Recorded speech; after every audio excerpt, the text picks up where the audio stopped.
Cool Figure TV. Revolutionary salute. Revolutionary salute.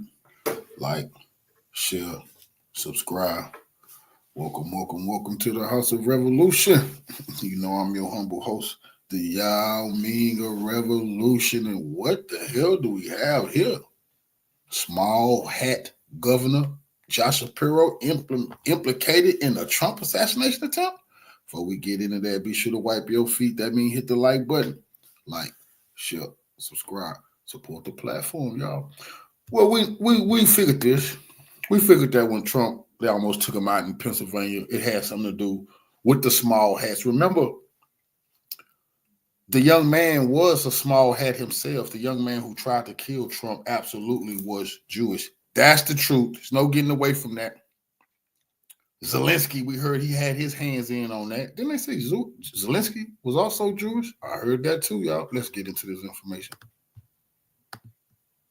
Up in any way. Breaking news just announced a federal whistleblower and former. Now, the reason I'm setting the table with this, starting off with this, because all the other information, everything else we've been seeing Trump do sporadically and acting crazy, this plays a part in it. Acting like he's going after the corruption in America, what's been happening with our money, when we know who absolutely control the money. Pennsylvania State Police employee filed a criminal complaint allegedly linking Pennsylvania Governor Josh Shapiro with the assassination attempt on President Trump. We have the actual document here, and I have a lot to share with you guys. Make sure you're following me here on YouTube or on X or Rumble, any of the platforms that you are watching this, but especially on X, because I will keep you up to date, and I post a lot that I can't get to in a video. But this is from Butler County, which is where Trump had his rally in Butler, Pennsylvania. And we know, if you guys remember last year during the campaign season, this is one of the assassination attempts on President Trump's life at that time. He was just former president running again. But let me read you all of the receipts, and let me see if I can make it bigger, because I know many of you are not online like that, so you don't, have all the information. So it says, I am in receipt of your private criminal complaint, which you filed against Governor Josh Shapiro. This is the reply. I'm going to get to the actual complaint against that you have filed against Governor Joshua Shapiro for his alleged involvement in the attempted homicide of former President Donald J. Trump on July 13, 2024 in Butler County, Pennsylvania. Please be advised there are multiple investigations currently being conducted by various government agencies. Due to the pending investigation, I am disapproving your private criminal complaint. So this is important. This is going to lead to today. This was filed in August 22nd, 2024, but the district attorney of Butler County rejected this complaint. Now, I think they expected Trump to lose the election, or they were hoping he would, and this information would never come to light. But this rabbit hole goes deeper. Listen to this. Federal whistleblower filed a criminal complaint. So this is a new criminal complaint that was filed on February 7th of 2025, alleging Pennsylvania Governor Josh Shapiro's involvement in the assassination attempt on former President Donald Trump. It also alleges that Christopher Wray conspired with the Biden administration to hide the reports. The Butler County DA's office is currently investigating these allegations. No arrest or official charges against Shapiro have been confirmed by official sources as of the latest updates. So here is the actual complaint. I was able to get my hands on it. And so you can see here is the private complaint. It names Joshua Shapiro, the governor there. And I believe that is the... Let's slow down. Let's put this all into perspective. Josh Shapiro, small hat, check. BlackRock was in on this, check. The young man who they say tried to assassinate Trump, he was in the BlackRock video, check. What is BlackRock upset with Trump about? Well, any negotiations of the Ukraine war where they lose out on trillions of dollars they are upset about. Check. Now we have a federal complaint, whistleblower. I think it's a police officer saying Governor Josh Shapiro was in on trying to have Trump assassinated. Remember, this the same dude was trying to be vice president. The Capitol building there in Harrisburg, Pennsylvania. And they even have him marked his race is white, his sex is male. He was born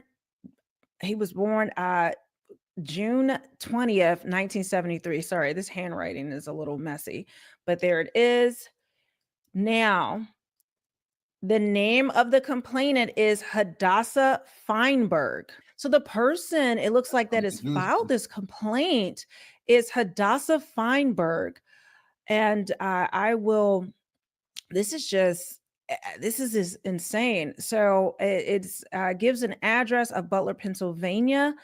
And then the defendants, Josh Shapiro and Christopher Paris, Michelle Henry, Val Arkosh, Larry Krasner, and Francis Chardo.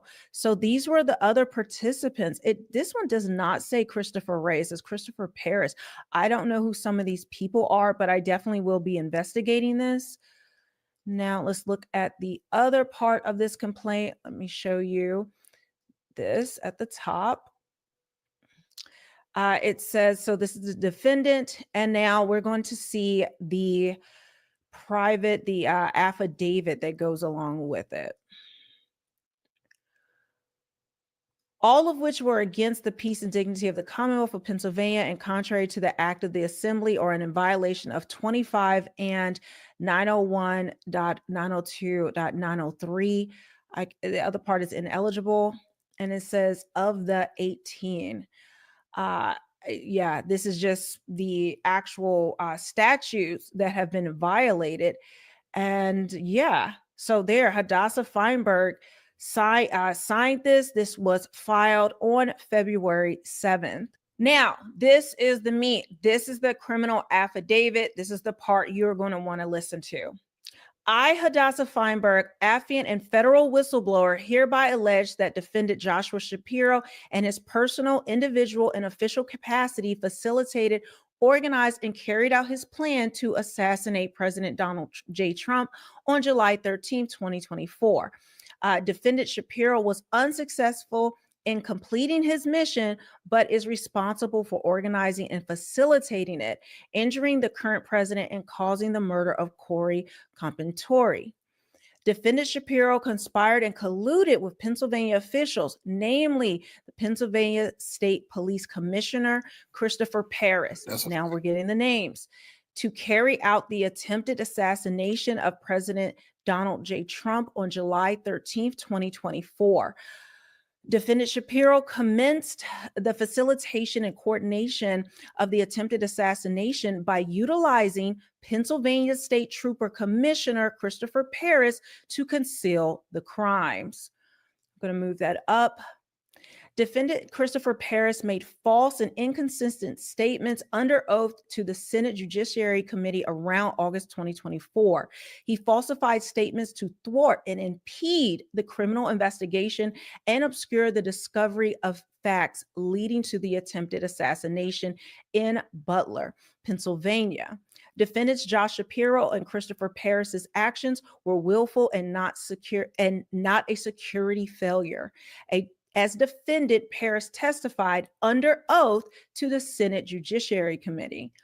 On July 13, 2024, President Donald J. Trump was shot from the Pennsylvania State Police perimeter at the Butler, Pennsylvania rally. This was not within the perimeter assigned to the United States Secret Service, and all statements relating to the Secret Service's failures are false. In his sworn testimony, defendant Paris fabricated, distorted, and willfully blamed the United States Secret Service for security failures and in efforts to divert the criminal investigation and conceal the crimes.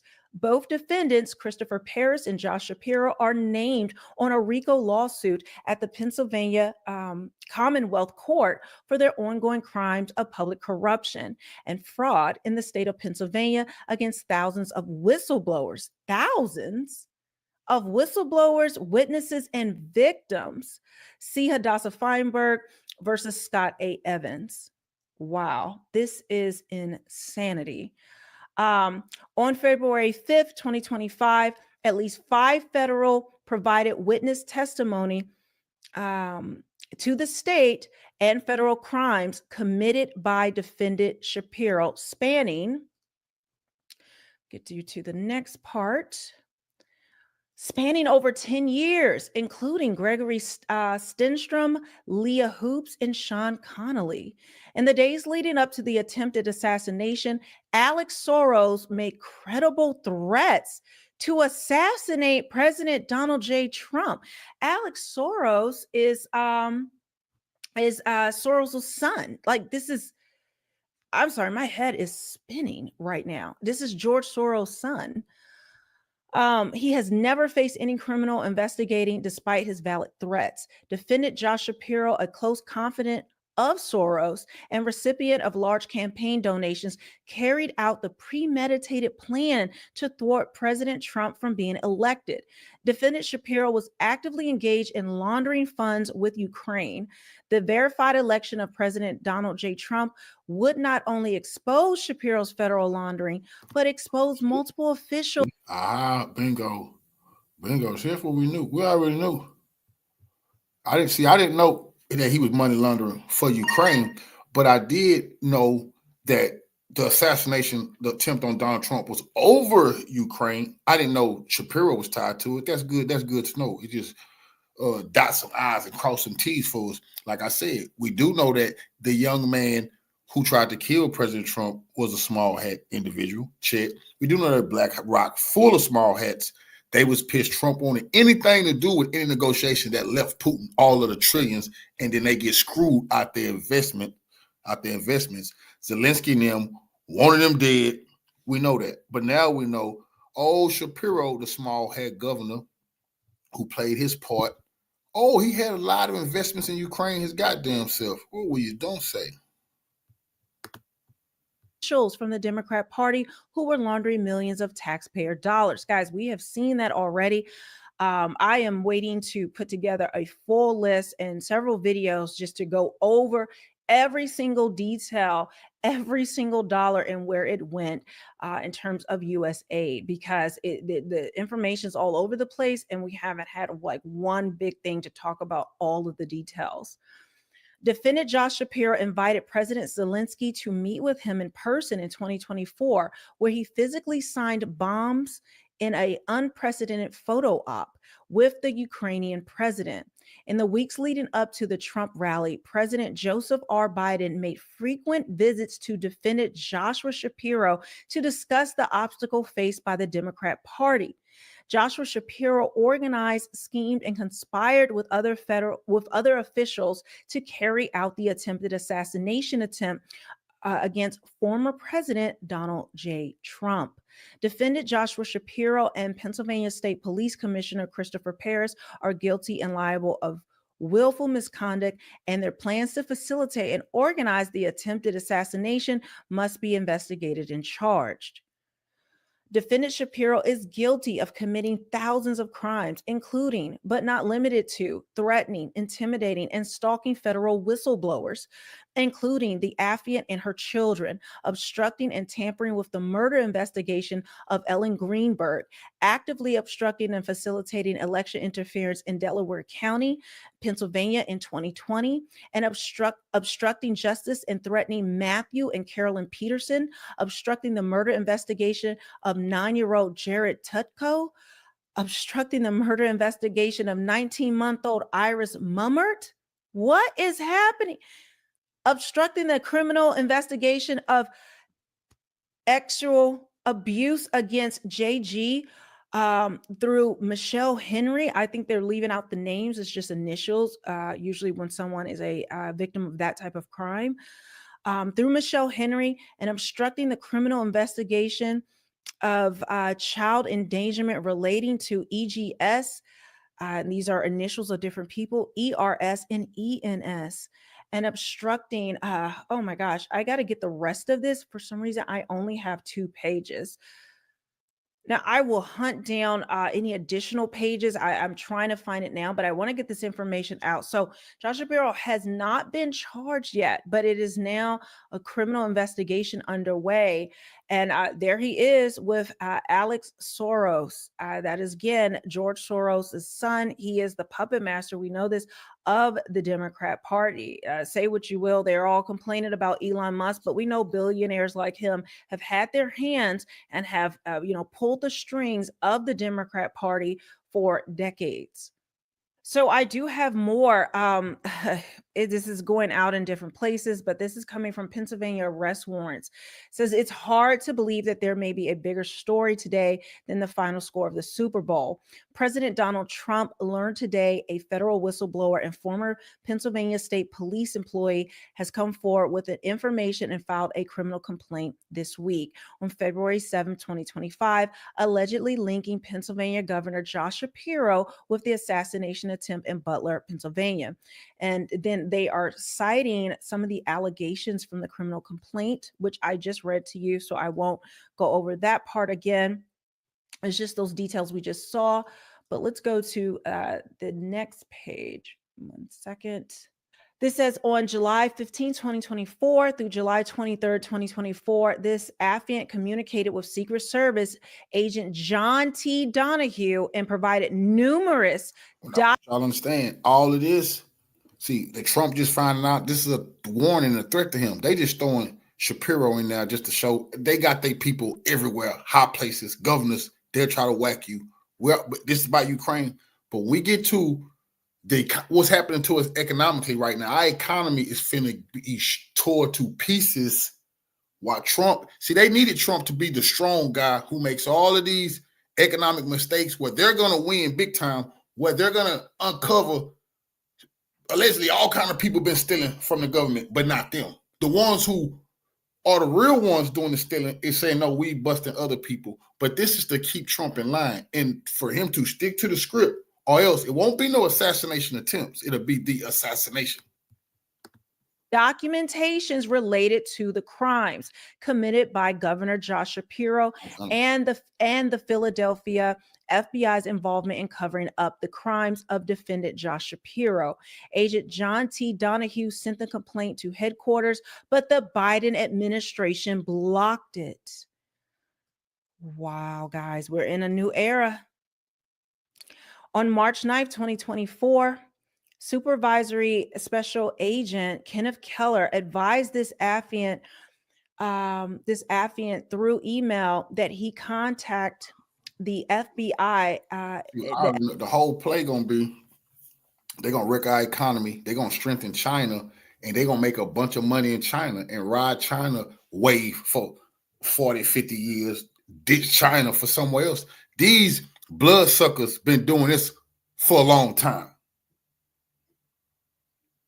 That's why Hitler was mad. That's even why Napoleon, imagine Napoleon was pissed off. Everybody been pissed off about this type of bull. What they finna do to our economy right now, threatening the president, but putting Shapiro's name out there while they move on to China. They're going to sink this empire and go on to the next empire. And it's not going to be nothing nobody can do to say this empire. It is what it is, you know. The FBI Philadelphia personnel, FBI victim services, and management at the Washington field office, and that they advised him to direct the affiant to the Philadelphia FBI. Agent Kenneth Keller informed this affiant that the crimes being reported are not occurring in his jurisdiction and that he has no jurisdiction to assist Pennsylvania victims. He advised the affiant to contact the Department of Justice. This affiant contacted the Department of Justice and Federal Bureau of Investigation. Up until recently, ex-FBI Director Christopher Wray was conspiring with the Biden administration and concealing the reports. So I am, this is This is crazy. And then it says, now that he has resigned, this private criminal complaint must be investigated. Now, this says March 9th, 2024. And I'm thinking, let me go back. Are they saying they knew of this assassination planning back in March? Because then it all happened during the summer. This is, I've got to get more details. Now, it looks like I just found a video of Hadassah Feinberg, the person making this complaint. The video is over 7 minutes long, and this video has been, this video is reaching almost 20 minutes. So I'm going to cut this off here. I'm going to grab more details, and immediately after this video, I will be posting and reacting to Hadassah here and all of the other evidence that I can gather. Guys, Now, make sure. I've seen several videos that she in talking about 6 months ago, Josh Shapiro in his attempt on Trump assassination. I haven't looked over what she was saying, so I'm not going to play that right now. But this lady is on 6 months ago talking about he was guilty. And you check that last name out. She is absolutely a small head, her goddamn self. You see, they always on both sides of the fight. That's a fact. They always on both sides of the fight. So you have one small hat exposing the other small hat of trying to kill President Trump.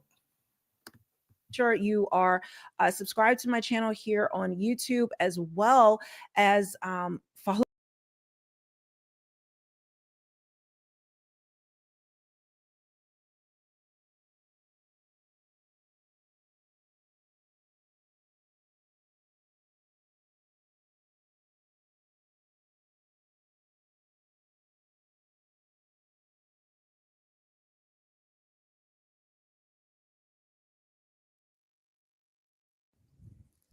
What's up, guys? D7 back at you again. And it looks like this time it's begun in terms of them doing away with all of our fiat currency. It's beginning. Trump is literally stopping the printing of pennies at this point because it costs too much to make. And I'm here to tell you, the nickel's the same way. And it's just going to domino effect from here. This is the official beginning of them stopping printing our change as we know it. You know what I'm saying? Acting like they're cutting efficiency. Acting like they're looking to save the little guy a buck. They should never stop. They should never stop minting any coins. They stop that damn printing press. That's what you should stop immediately, that printing press. But no.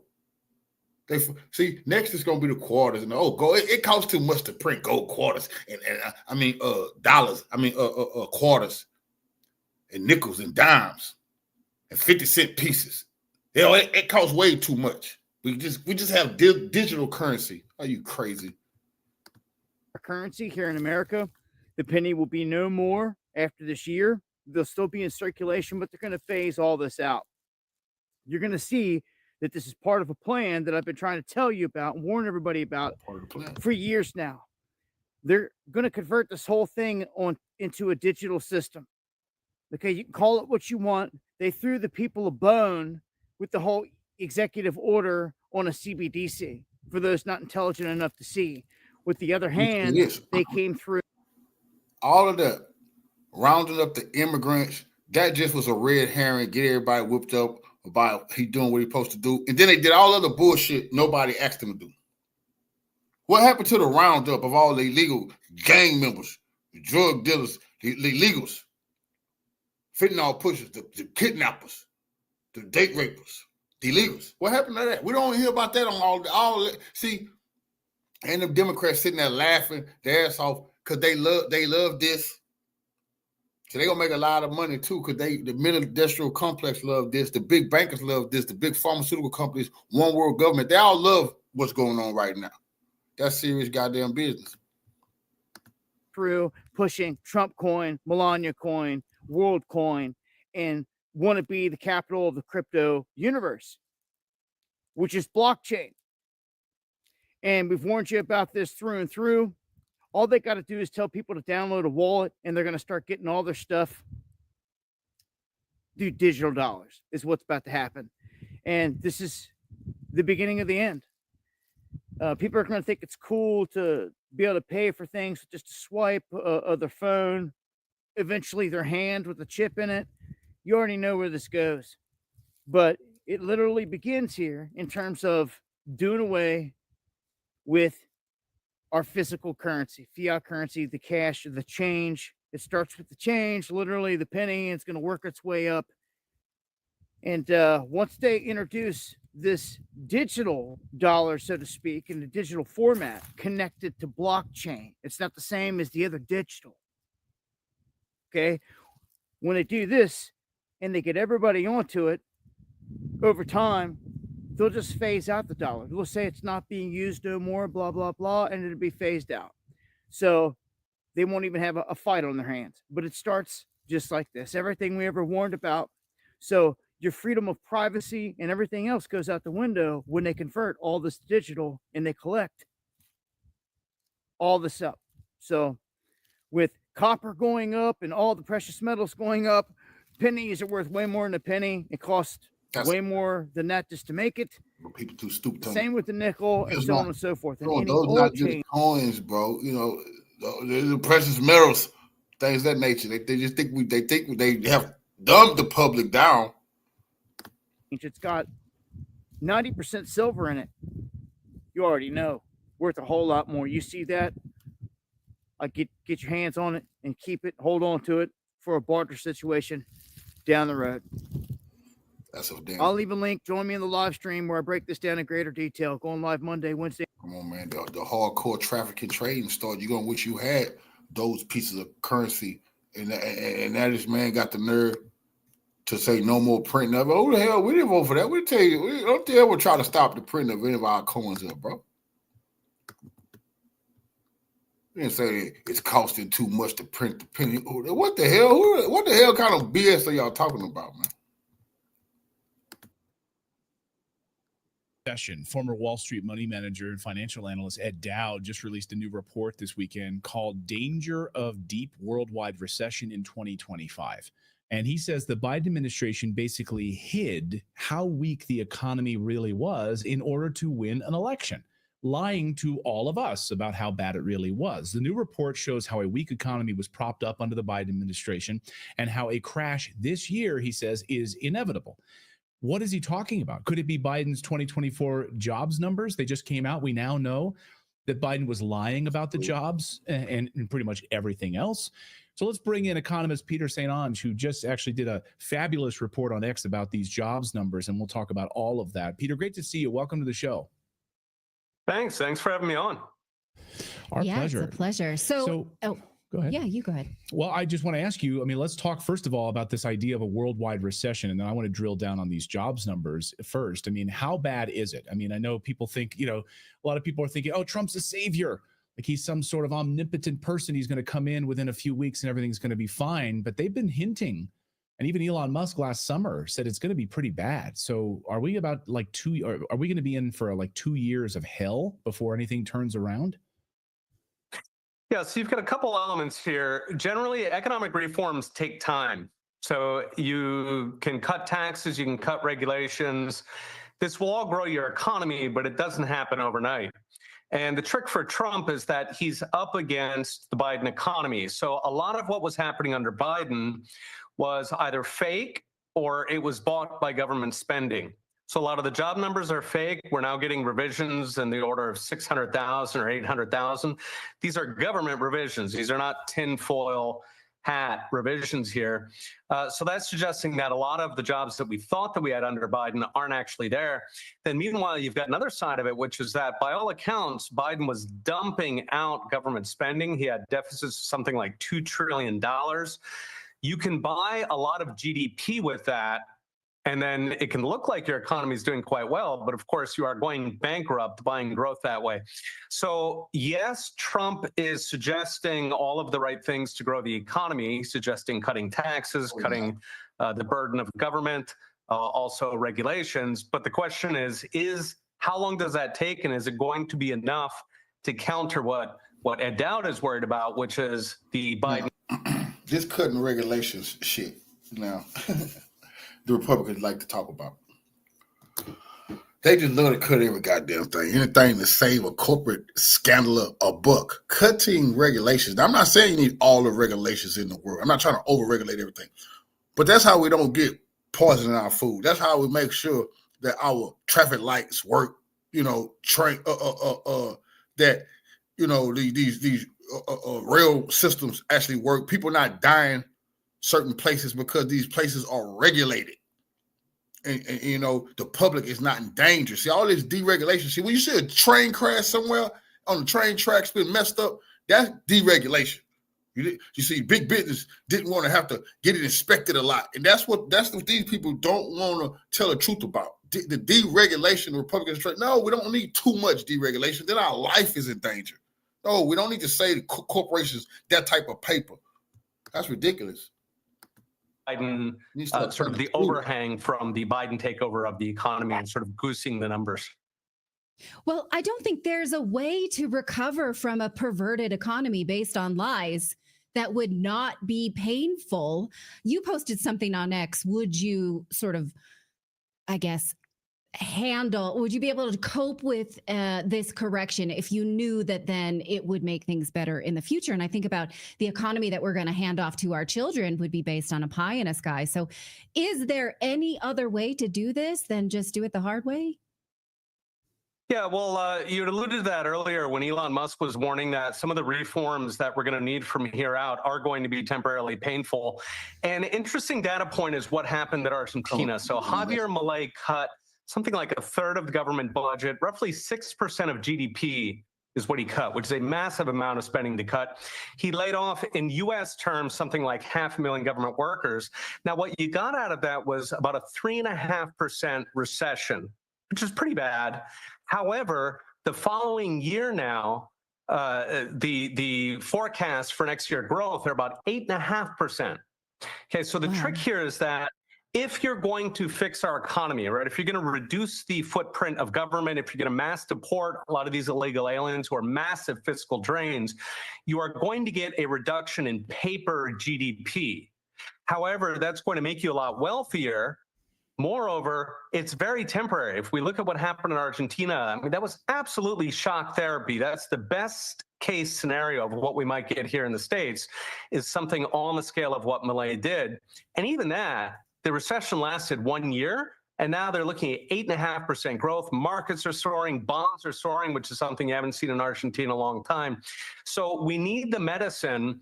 And, I posted something you mentioned earlier, which was looking at Menlo Bear, at his followers. And he's, a very sort of sober analyst.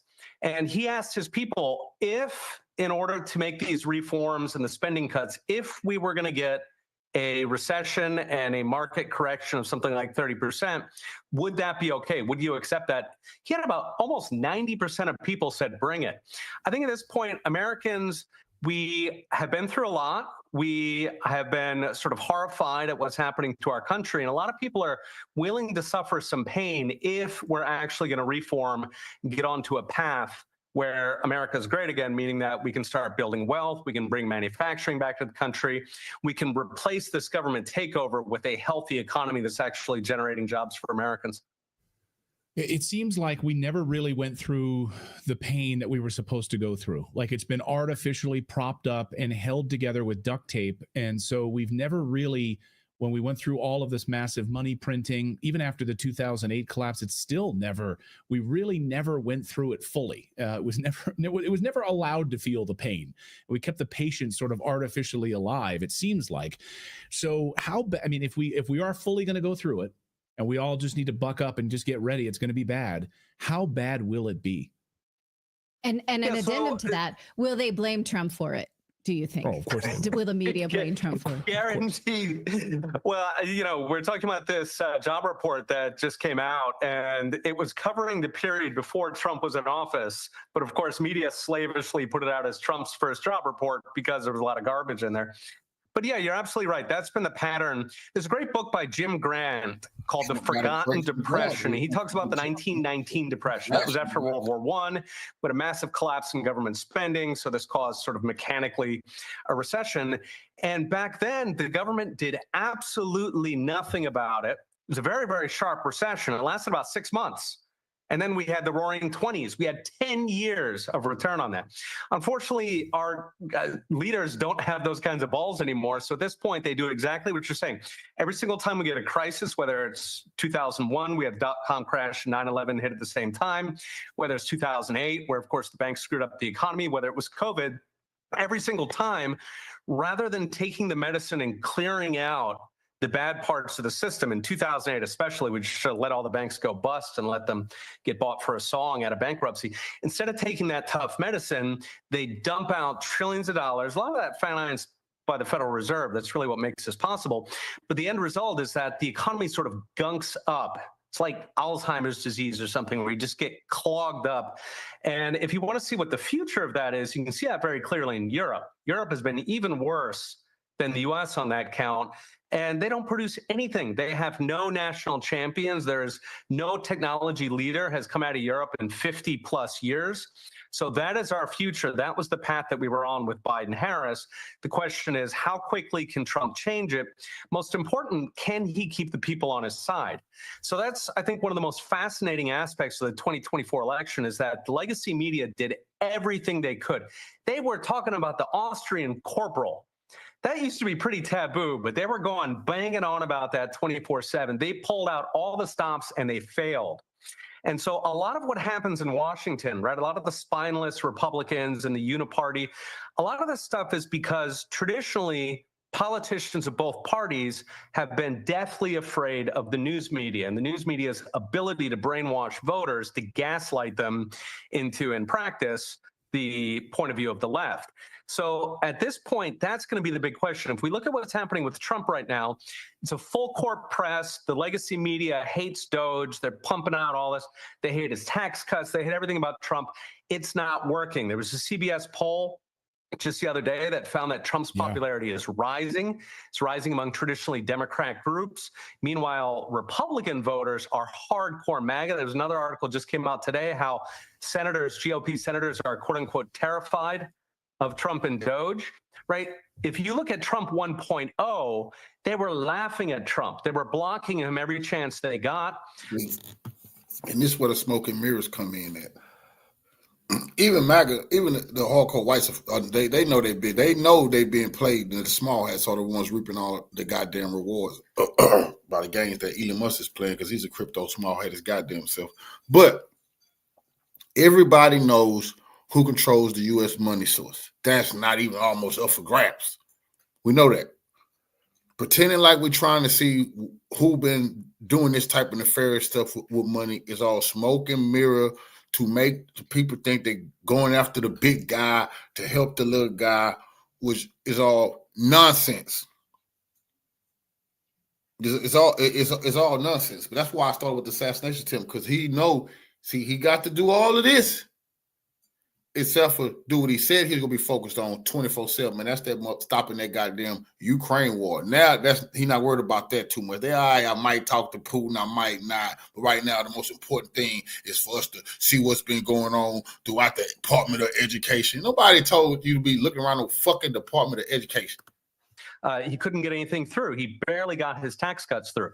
So I think it's a very different world now. And one of the keys to that is that legacy media's power has absolutely collapsed. So I think gives us a lot more sort of play space in Washington to actually get serious structural changes.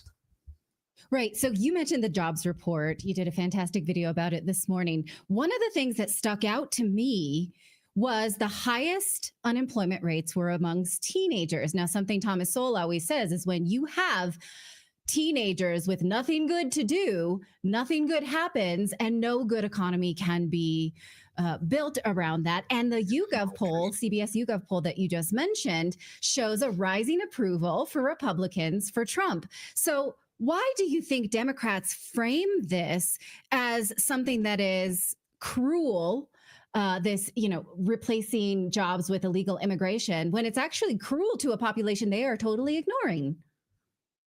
That's been one of the fascinating stories of the past decade, is that the Democrats had always been for the little guy, right? They had been for blue-collar workers, union members, people who work with their hands, teenagers, people who are marginally attached to the labor force. That had always been their bread and butter.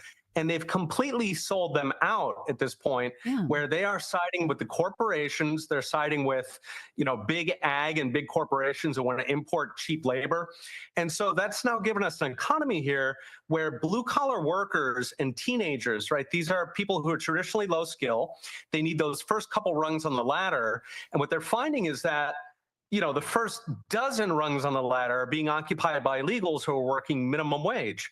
So, the left says, Americans don't want these jobs. Well, no, they don't want them at minimum wage. No, they don't. Right. And so the key here is that you get these illegals out, right? Because currently you have third world or literal third worlders competing with Americans for those first rungs of the ladder. Well, what happens is teenagers can't get job skills. People who are marginally attached, whether it's in cities or in sort of Rust Belt towns, so-called, none of these people can get the first rung on the ladder, so they can't move up into managerial positions. So I think it's sort of shocking the degree to which the Democrat Party sold out its base. After the election outcome here, I think they kind of looked at 2016 as a sucker punch. Like they weren't ready for it. Trump kind of snuck in. They didn't expect it. But at this point, they very much did everything they could to stop Trump. They failed. I think in a sane world, they would sit back and say, okay, maybe we need to go back to that old left. We need to champion the working class, the little guy. And instead, it looks like they're just doubling down on the identity BS. And, their sort of current push right now seems to be a life or death defense of foreign aid, which is one of the least popular things that the government spends on. They've completely lost their minds. They're supposed to be the smart ones. They've got all the academics and whatnot on the payroll, but they're just, it's spectacular how badly they're doing right now, that they just have zero creativity. That maybe because they're terrified of their own activists. They've spent so long, playing along with the gender business and all that they're just afraid to have an independent thought. But it's quite exciting for the MAGA movement. Just Washington is rolling over. The opposition has been completely incompetent. Yeah, and maybe the antidote for them right now is, we heard from Andy Kim, Democrat, this weekend. He basically said, you guys want to push this through, we're going to shut down the government, which is exactly like, please do that. Like, that's exactly what Republicans want. Yeah, don't throw me in that briar patch. Like, that sounds fun. Peter With St. enemies like that, who needs friends? Yeah. Exactly. Follow the professor on X. He does a fabulous job breaking down what's going on economically right now, and this jobs report. These numbers are just stunning. The hidden jobs report that the Biden administration kept from us. Peter, great to see you. Thank you so much. Thanks so much for having me on. He is not telling the truth. I just wanted to put a little bit of that on that to see you smoke and mirrors, because you can't blame Biden for what you're doing right now. Biden wasn't wrestling with China like Trump is doing,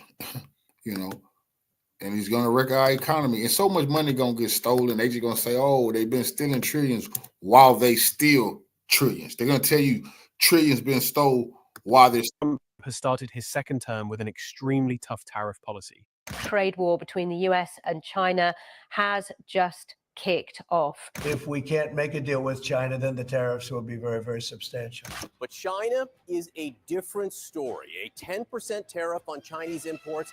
They've said that there'll be a 15% tariff on any coal and liquefied natural gas that comes from the United States to China. An additional 10%.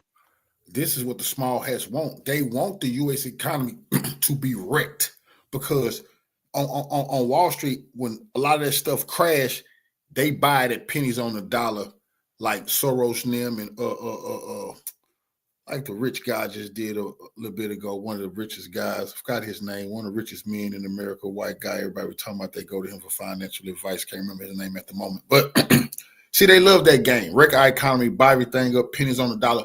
But they're going to be shifting all their money to the new darling of the world, China. The growing China, you see, for the next 40, 50 years, it's going to be all about China. This is a game they have played for thousands of years. % tariff on all products from China was announced, while 25% tariffs were imposed on goods imported from Canada and Mexico.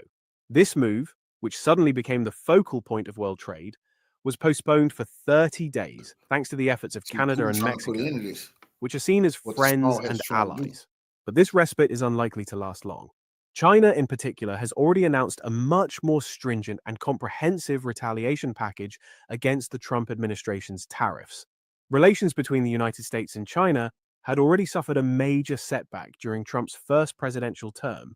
Now, there are fears that the trade war between the two giant economies could flare up again, and with even greater force. But how wide is the scope of China's retaliation? Where could a confrontation between the world's two largest economies drag global markets? How might US-China relations evolve in this second presidential term? Let's take a look at the answers to these questions and more. The Trump administration's new tariffs were announced on February 1st. Thanks to the initiatives of Canada and Mexico, their implementation was postponed for 30 days. But at the same time, Beijing announced a massive retaliatory package against US products.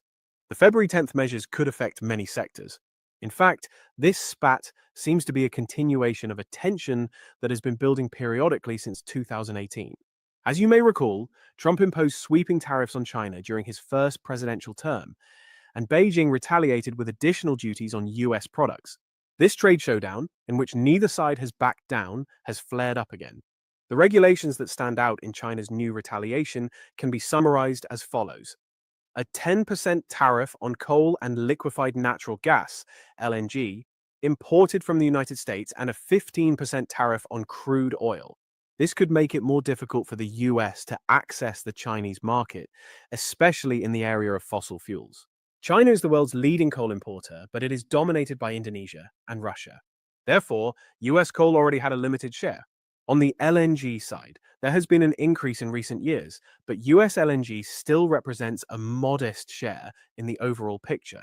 On the other hand, Beijing has also announced a 10% tariff on imported US pickup trucks, large cars, and agricultural machinery. However, China mainly imports pickup trucks from Europe and Japan. Volumes from the US are already limited. For agricultural machinery, China is trying to reduce its dependence on imports as part of a strategy to boost domestic production and food security. These taxes can also be read as a step to protect or incentivize domestic machinery manufacturers. The most notable move is China's imposition of export controls on 25 critical rare metals. China accounts for about 90% of the global share in the refined production of these metals, many of which are vital for military equipment and high-tech sectors. Among the metals subject to the restrictions is tungsten, which is considered critical for aerospace. On the other hand, some important metals imported from the US and used in high-tech production are reportedly excluded for the time being. This shows that China prioritizes protecting its strategic position. Beijing has not limited itself to tariffs. The monopoly investigation against Google can be considered part of the retaliation package. It is already known that Google has been blocked in China since 2010. Although the company's search services were closed in the country, it continued to have a partial presence by cooperating with local developers. China has signaled that it may increase pressure on US technology companies with anti-competition and anti-monopoly investigations. Similarly, the inclusion of PVH, the American company that owns famous brands such as Calvin Klein and Tommy Hilfiger, on the list of untrustworthy organizations, is another face of pressure on US companies. This list was created during the previous escalation of the trade war in 2020. The companies on the list are seen as entities blamed for alleged Chinese discrimination or practices deemed to be against Beijing's interests. Penalties against them could thus range from restricting their foreign employees from entering the country to fines. Which products could be more expensive in the US? The Trump administration's imposition of an additional 10% tariff on products from China is closely related to the wallets of American consumers. According to the US Census Bureau, the US imported $426.9 billion worth of goods from China in 2023 and $401.8 billion in the first 11 months of 2024. If import figures remain stable, as experts predict, a 10% tariff increase could amount to roughly $40 billion in additional costs. Final consumers are expected to pay most of this cost. When we look at US imports from China, computer and electronic products lead the way, accounting for 30% of all Chinese goods. Especially in categories such as smartphones, monitors, and automatic data processors, tariffs could have serious repercussions. China also supplies a third of all textiles coming into the United States, which could be reflected in the price of clothing and bedding. Toys, sporting goods, lamps, and video card games are also among the items with high import shares. In fact, the US has gradually raised tariffs on China since 2018. In 2023 alone, Chinese imports fell 21% below the record 538.5 billion in 2018, with increased tariffs and trade tensions playing a major role. Tariffs, which averaged 3% in 2018, have even exceeded 11% today. Despite this, Trump signaled that he would not be satisfied with 10% and could move towards the 60% tariffs he talked about during the election period. So, do these developments signal a new trade war? China's latest moves can be seen as a shot in the arm. Both sides in the trade war between Washington and Beijing could quickly escalate. Still, the possibility of negotiations is not completely ruled out. In his first term, Trump repeatedly used tariffs as a threat, even resorting to postponements or exemptions at the last minute. The 10% tariff is a lower level compared to the 60% threat Trump voiced during his campaign. It would not be surprising to see tariffs rise in the future if the parties cannot come to an agreement. Trump often used the slogan, "We will defeat China in economic competition," in his campaign, and he insists on this goal in his second term. As soon as he took office, he ordered a comprehensive review of US-China economic relations, scheduled to be completed by April 1st. The findings of this report could form the basis for additional tariffs on China. Trump justifies the tariffs by blaming China for the trade deficit, and in particular for items banned or restricted in the United States. However, Washington has also expressed its willingness to work with Beijing, including to end the war in Ukraine. Even legislation that would have mandated a ban on TikTok in the US has been put on hold by Trump for now. All of these issues could come to the negotiating table in the coming days. Beijing, on the other hand, wants to show that it is willing to leave room for diplomacy before being dragged into a spiraling trade war. Both sides remember the severe tensions and sanctions of Trump's first term. Still, the potential for escalation remains high. Trump's first presidential term was characterized by harsh attacks on global rivals under the motto America First. China and the European Union were particularly targeted, although he sought cooperation with China in his attempts to put pressure on North Korea. By late 2017, Trump had adopted a much tougher line against Beijing, and by early 2018, he had officially declared a trade war with massive tariffs. This aggressive stance was fueled by Trump's growing distrust of China and his obsession with protecting US interests in the economy. The result has been one of the most bitter fights in US-China relations in history. The effects have also hit Europe, as Trump has also threatened tariffs on European allies. European countries began to question the transatlantic partnership again, leading to a marked weakening of US-EU relations. China's trade policies are intertwined with its foreign policy. The Belt and Road Initiative is perhaps the most concrete example of this. Beijing is using the project to expand its influence on a global scale, while at the same time looking after the commercial interests of Chinese firms. However, countries like Malaysia are signaling their distrust of this partnership, citing the danger of debt overhang from Chinese loans and projects. This picture shows that China's foreign economic relations are multi-layered, blending commercial interests with diplomatic maneuvers. The rising tide of protectionism, especially after the 2008 financial crisis, has caused China's rapid economic growth to raise concerns in other countries. Many states began to wonder, is Beijing setting economic traps for us? The US-China trade conflict in particular has had profound consequences for states outside the two countries. Tariffs have increased global inflationary pressures and reduced corporate profits. As the US sought to reduce its deficit with China and resorted to aggressive tariffs to do so, it created secondary deficits with other countries. In short, a trade deficit that is not balanced at one point leads to different disputes on many sides. Moreover, the pressure on China to invest in high-tech sectors has triggered technology competition on a global scale. This has accelerated countries' efforts to strengthen their supply chains, reduce dependence on semiconductors, and develop national programs in areas such as artificial intelligence and 5G. While US-China tensions have led many nations to exercise caution in bilateral relations, the rise of nationalism and geopolitical tensions, particularly in the South China Sea, have challenged regional stability.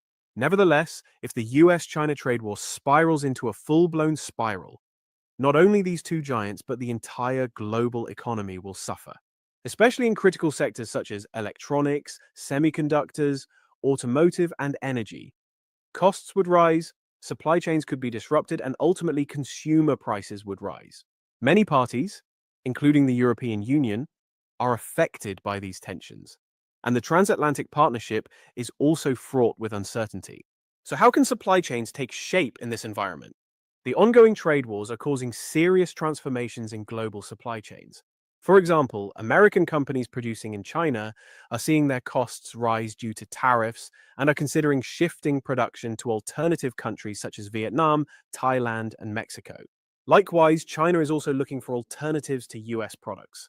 Companies producing electric vehicles and high-tech products are trying other avenues in markets where they have lost share due to tariffs, or trying to expand in rival markets. In the final analysis, the clash between the world's two largest economies has long-term consequences. Beyond economic competition, parameters such as technological leadership, military deterrence, and diplomatic influence also determine the course of this trade war. Global actors, Europe in particular, are reconsidering their strategies to adapt to this power struggle. In the coming period, new disputes or possible truces arising from Trump's belligerent style, combined with the anti-China sentiment, which the Biden administration has largely maintained, will continue to affect the whole world. If the parties sit down at the table and establish a new framework through dialogue, these tensions can be relatively eased. Otherwise, companies and consumers will have to prepare for higher costs, and markets will have to prepare for volatility. Thank you for watching us. For more of this kind of content, please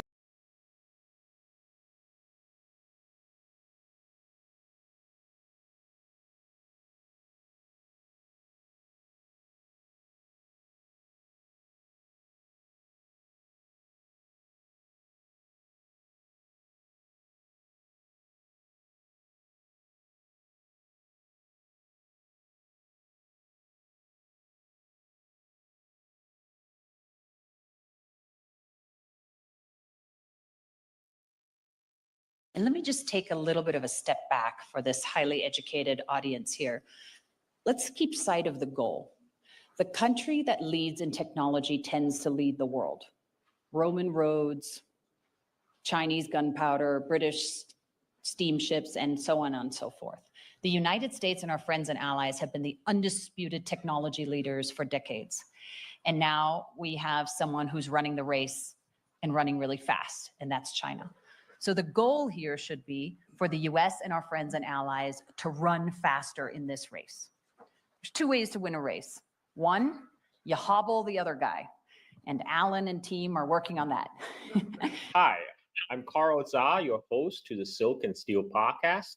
Today we are introducing a very important topic, and this is the topic of a new American AI chip sanction against the world. And to help me, I brought back our returning guest, TP Huang. Many of you are already familiar with him, but for the people who haven't heard of TP before, TP is an expert on everything Chinese tech, from EV to stealth fighters to AI. And TP also happened to be an AI expert who has worked in the field. So welcome to the show, TP. Hey, Carl. I'm really glad to be back to talk about AI. I understand this is your field of expertise, right? Yeah, like this is actually what I'm working on during my day job right now, and I've experienced both the American and the Chinese large language models in professional environments. So I think I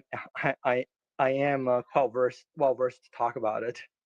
So basically, the Biden administration, its literally last days, decided to roll out this digital Berlin Wall. There's a specific piece of ban separate countries in the world into three tiers. The top tier is American and its closest allies, who will have unrestricted access to like NVIDIA AI chips. And China and Russia, of course, they're on the bottom tier. That's a no-go zone. There'll be no American high-tech export to those countries. But interestingly, they created like a mid-tier, like the second class, I would say. And this included countries like half of the EU. You have countries like Austria, Portugal, Poland, make these countries probably wondering what they did to incur American ire. So they are not, only 11 EU members are on America's trusted list. So what was your thoughts when you heard about the news? My thoughts were probably this entire thing is ludicrous, just like everyone else when they looked at the entire map. And first of all, this is not a great way to build relationships around the world, right? Like this is a geopolitical. If you think about it, this is a geopolitical disaster, and where it seems like America, to the rest of the world at least, America is trying to impose its will on everyone else. And, you, generally speaking, when you're building relationships that you want to build up, basically a group of nations to take on China, like the Americans supposed to say they were supposed to be doing, you want to include as many countries in your friend list as possible, rather than just segregating a couple Five Eyes nations plus the nations that produce the chips themselves, like Korea, Japan, Taiwan, right? And places like that. And then, but they're doing the opposite. And the first question, when I first heard of this, my first thought was, this is like a great opportunity for China. You're basically opening up entire, not just a global South, right? Like you're restricting countries like Saudi Arabia, United Arab Emirates, Brazil, India, Mexico, basically any countries that are not with one of the cool kids are going to get discriminated in this, basically. And if they want to have any kind of ambitions in this industry, where else can they go other than to work with China? So that was my initial impression when I saw this. I just wonder who the heck is advising them on this. I mean, they've obviously been thinking about this for a while. This started with the U.S. restricting NVIDIA chips to Middle East when they said they are afraid that's going to be a loophole for Chinese companies to train their AI at data center in Middle East, in Saudi Arabia and UAE. And now they're making a formal policy and officially dividing the world into 3 tiers. What? I mean, I'm flabbergasted. It just doesn't seem like whoever's. I mean, I would think the guy that originally drove the U.S. chip sanction against China, I'm talking about ex-Google CEO Eric Schmidt, would have understand this is a bad idea. I would think. And even Eric Schmidt himself admitted back in November, just a couple of months ago, he said, despite all the U.S. Chip sanctions, now China is only a few months behind in AI. The good news is the U.S. is way ahead of China and everybody else, and I think that's going to continue for a while. To me, national competitiveness is the challenge for the next 10 or 20 years, because the Chinese are really focused on dominating certain industries, and we need to compete with them and make sure we win. In the case of artificial intelligence, we are well ahead, 2 or 3 years probably of China, which in my world is an eternity. I think we're in pretty good shape. China, of course, is struggling because of chip shortages and so forth, although they're ready to win if they can get the hardware that they need. And the rest of the world is not focused enough on this. This week, there were 2 libraries from China that were released, open source. One is a problem solver that's very powerful, and another one is a large language model that's equal, and in some cases exceeds the one from Meta, with which they use every day. It's called Llama 3, 400 billion. I was shocked when I read this, because I had assumed that in my conversation with the Chinese, that they were 2 to 3 years late. It looks to me like it's within a year now. So it'd be fair to say it's the US and then China within a year's time. Everyone else is well behind. Now, I'm not suggesting that China will launch a rogue attack against an American city, but I am alleging that it's possible that a third party could steal from China because it's open source, or from the US if they're malevolent, and do that. So the threat escalation matrix goes up with every improvement. I don't even know if that statement is true anymore, because with the DeepSeek rolling out, DeepSeek just made the price so cheap, it's practically free. They are, compared to OpenAI, who's going to use OpenAI when DeepSeek can allow you to train 6 million tokens for like 5 cents? So let me just give you my theory on the entire matter, and we'll see if it works out great or not. So there's a bunch of people in Silicon Valley who have gotten used to running the entire world of tech, and that includes Eric Schmidt. To jump in? Just to compliment you further, the genius of your strategy is that you found a monopoly that exists in one company in the world that we had control over, which is ASML. And that decision allowed you to then put the regime in place. It's important to state, and you know this because you've covered it so long, the entanglement of China and the US is profound. And in fact, everyone complains about China, but our trade with China is going up.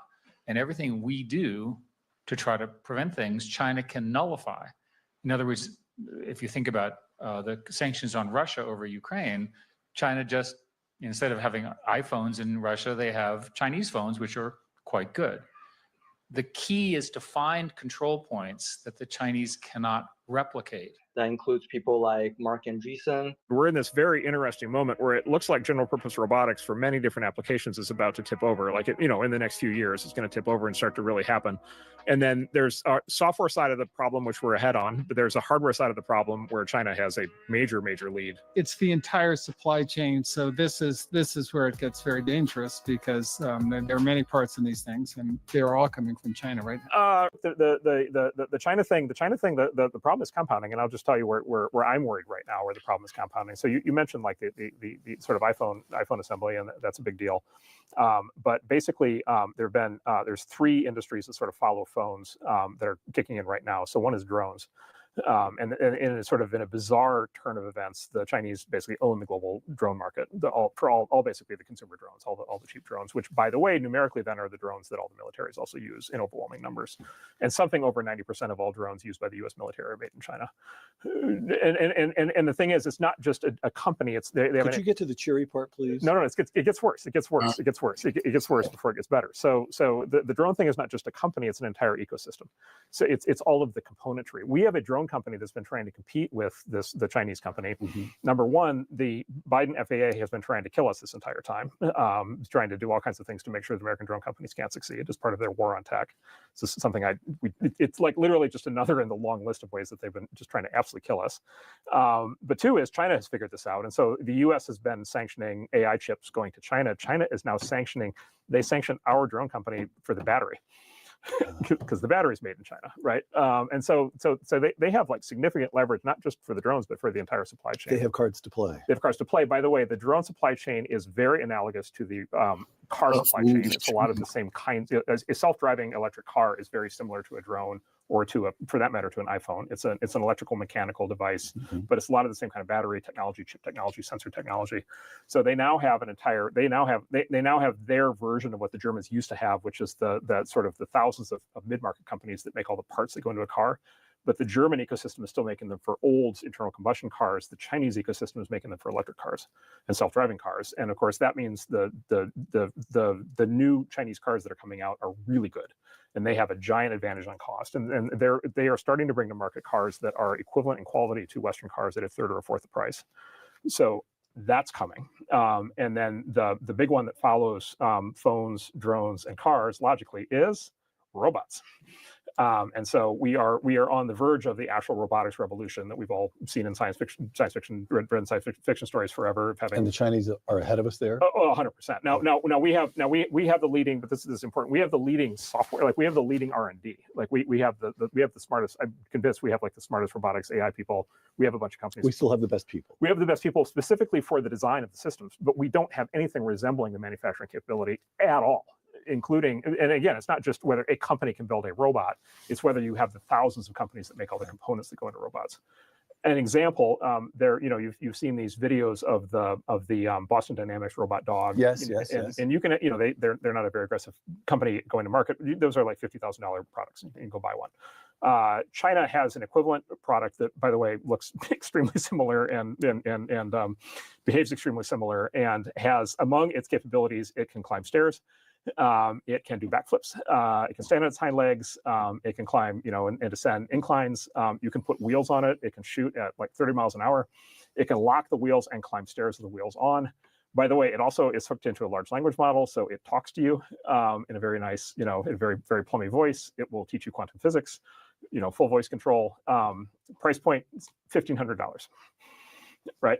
Now, cheer me up, cheer me up. So this is all coming, but okay. So step one is clarity, right? And then, by the way, everything we've just been talking about is also upstream from all the military applications, right? Because it's that same supply chain that then goes into everything we talked about in the military. And so, like I just say, this is like a very fundamental thing that we have to confront. And having this very fragmented approach where we on Tuesdays hate the domestic American technology industry and are trying to kill it, and on Thursdays think we're going to somehow develop some sort of competitive response to China on cars or on, you know, weapons in the future. Like there has been no coherence. Another one of my favorite questions to ask in Washington is, okay, what's the whole of government strategy on technology? Of course, right? Zero. What's the whole of government strategy on China? You know, zero, right? It turns out the president matters. Yes. And so this is precisely why this all matters so much. Like, this has to be directly confronted.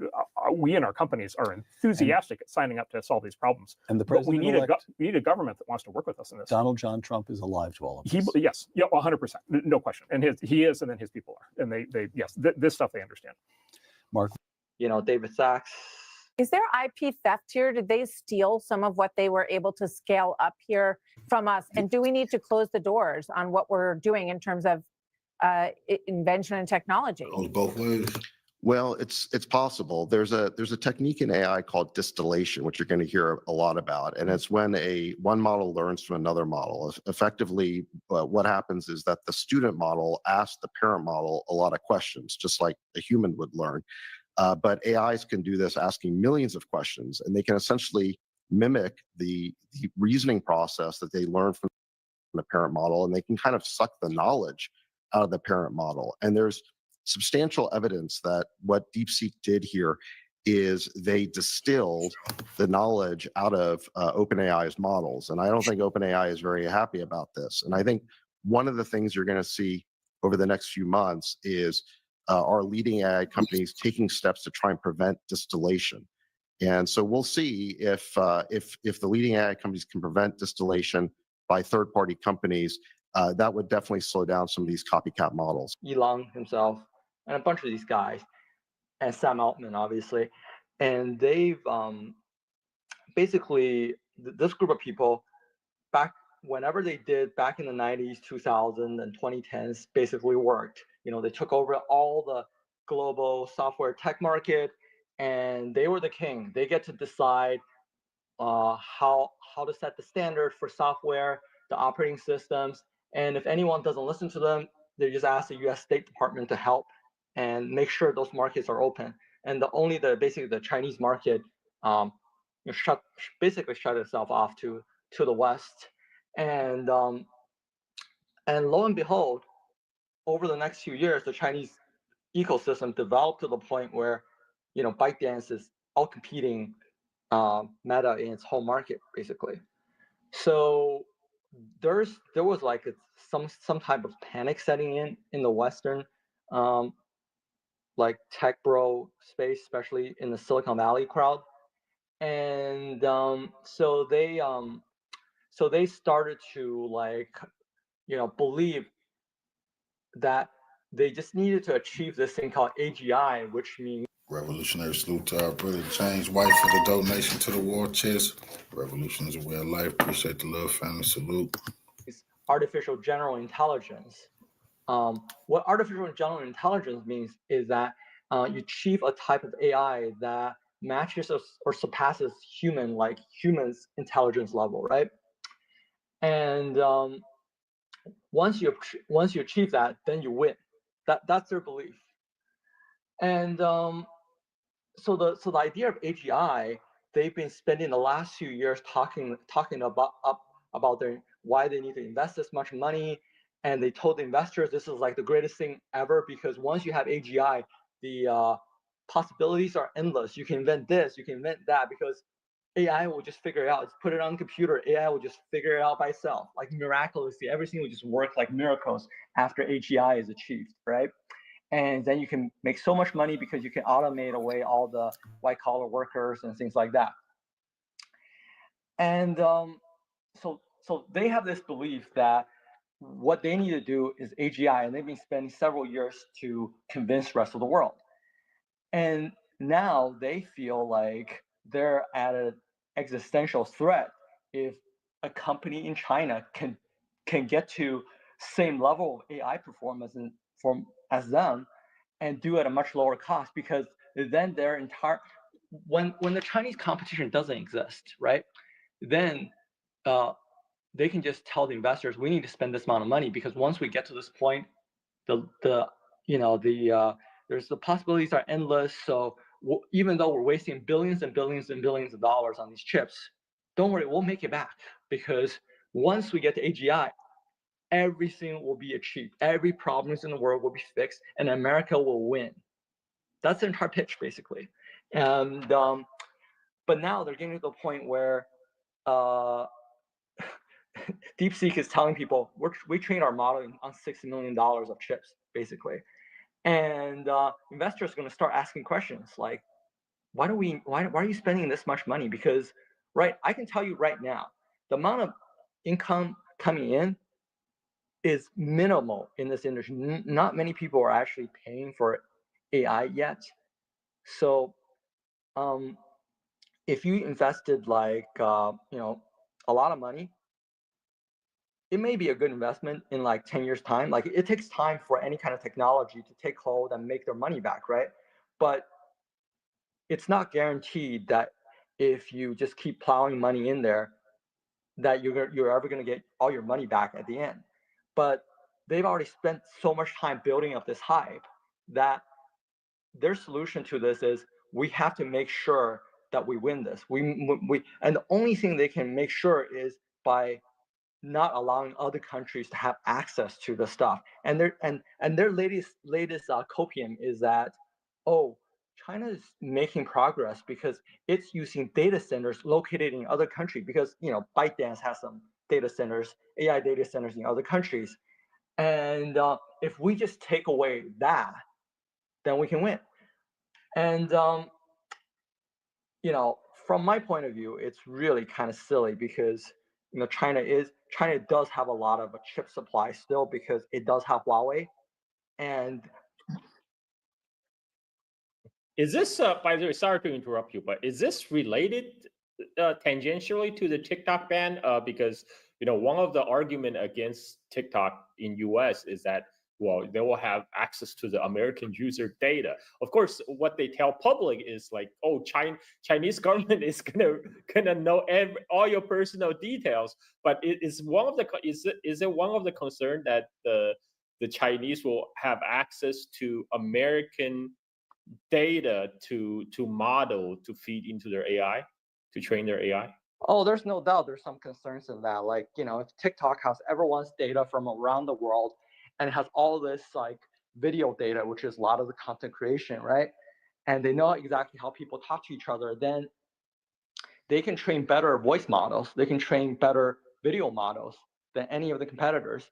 It's always been a mystery to me that why ByteDance, with all their data access, and they spend more money on AI chips than anyone else in China by like a really large amount. And I always expected ByteDance to be the top AI producer in China because of that. But it looks like DeepSeek, they have certain competitive advantages, a really well-run group of AI developers. So yeah, data is definitely part of this. I've always said to people, like, if you're Europe, if you are India, if you're Brazil, if you're Saudi Arabia, these countries, then your number one asset is your data. Like, you should not let your data free to go to other countries like AI like foundational model producers out there, like OpenAI, DeepSeek, or anyone else, right? And I think that was one of the smart things the Chinese government does, is they don't allow data flow out of China, because there's a lot of data inside China, and you don't want like OpenAI to have access to all that data going out. Can I just I don't know if you ever heard of this one theory, which is the AGI matrix theory. No, please tell us. So, and this I heard from like someone who might know, who I think would know this stuff. So, there is a bunch of people who are really wealthy and really powerful in Silicon Valley. They believe in what is thought to be like the matrix theory with AI, which is that they believe that most of the people in this world are like NPCs, like non-playing characters, like in a video game, and that they believe there are certain real characters out there, and that they are the real characters in this world. And their belief is that once AGI is achieved, then these real characters will like wake up and run the world. So wow. So part of like wow. And so the iron law of oligarchy, which basically is democracy is never actually a thing. Democracy never, there's no actual system of democracy. And the reason is because you always end up with a small minority in charge of a large majority in basically every society in human history. You always have a small elite minority in charge of a large majority. And the reason is because small elites can organize and large majorities cannot. And by the way, this is built into the American system, right? It's the classic thing. We're actually not a democracy, we're a republic. Right. And so the founders understood the iron law of oligarchy, and they knew that if we were just like a straight, direct democracy, it would end up collapsing and it would lead to something very bad. And so that's why we have this intermediate layer of Congress and Senate, right, representing us. Every experiment in direct democracy in the history of the world has ended in disaster. From the Greeks to basically everywhere has tried, direct democracy fails. By the way, direct democracy is a huge problem right now in California, where we have this ballot system, referendum system, in which you just get the craziest stuff that comes in through the referendum system with no buffer at all. And so anyway, the conclusion, like for example, from the Machiavellians is, okay, it doesn't matter what you think. It doesn't matter what you think democracy should be. Any form of democracy that you're going to have is going to have an elite class that is going to be running things. And that's just going to be a structural reality. And that elite class is either going to be good and beneficial and have the best interests of the population in mind, or it's not. But to kind of pretend that they're just kind of arbitrarily voted in and out, and that the people are in charge is just a myth. So anyway, so are we living in a democracy in America or an oligarchy? Oh, an oligarchy. I mean, but so this is the iron law of oligarchy. We are always and ever living in an oligarchy. Every society in history has been an oligarchy of some kind. By the way, this view has been very common for a very long time in the American left, and you have people like Noam Chomsky who've made their entire political careers talking about the sort of presumptive business oligarchy that must run everything, and then how they work through their allies in the press to basically manufacture consents. People like me look at least what's happening today and kind of say, actually, now the shoe's on the other foot. The oligarchy as expressed by the heads of the major corporations, the heads of the bureaucracies, right, are no longer business oligarchs for the most part. They're kind of these, kind of academic press bureaucratic elites. So this is one thing I heard, but I think even if they don't believe in that, like if they the perception is still like once they believe that once AGI is achieved, then they're basically fully in control of who does what around the world, because they control the most powerful tool there is. If you listen to Eric Schmidt, he keeps talking about how much power there is in AI, and he's complaining that Chinese AI companies are open sourcing these models out there for people to use, because in his mind, then you're giving power to everyone, and that's not cool, because only Silicon Valley people deserve to have power to this AI stuff. So, like, when I look at the entire picture, just even just looking from someone who, even if you look at an angle from someone who doesn't care about who wins this tech war. You really, I don't think I want people who are essentially, want to establish a world of techno-feudalism to win, right? Like, I don't want people who are just trying to create a situation where the technology they create put everyone else out of the job, then they can decide who gets to have a job, who gets to work. I don't want those kind of people to run the world, like to win, to be the only one who gets to that point. Like, I want there to be competition out there so that people out there have a choice of like whose AI they can use, and not have to give up all their earnings to that. So this makes so much sense because I remember Henry Kissinger, before he died, the last interview he gave, he was talking about the U.S.-China relationship, and he said there's some problem, there's some issue right now regarding artificial intelligence. And I was like, wait, Henry Kissinger talking about AI? Why is he talking about AI? Like, somebody must be whispering this in his ear. And the only ones I could think of are the tech bros in Silicon Valley, like Eric Schmidt. And at the time, my question was, why is Eric Schmidt doing that? Is it just because he, his own AI company has large contract with Pentagon? Like that the China-U.S. competition makes his company continue to have fat contract, because his company's specific goal for Pentagon is to develop AI-based weapons. It seems like I was just still thinking too small. This is much bigger than that. This is more like a bunch of evil genius trying to take over the world kind of stuff. Yeah, they do think they can take over the world, and that's why they're saying we're willing to spend whatever amount of money out there, whatever amount of dollars needed to develop this AGI. Now, personally, I think that's a load of nonsense. Like, I don't believe in this.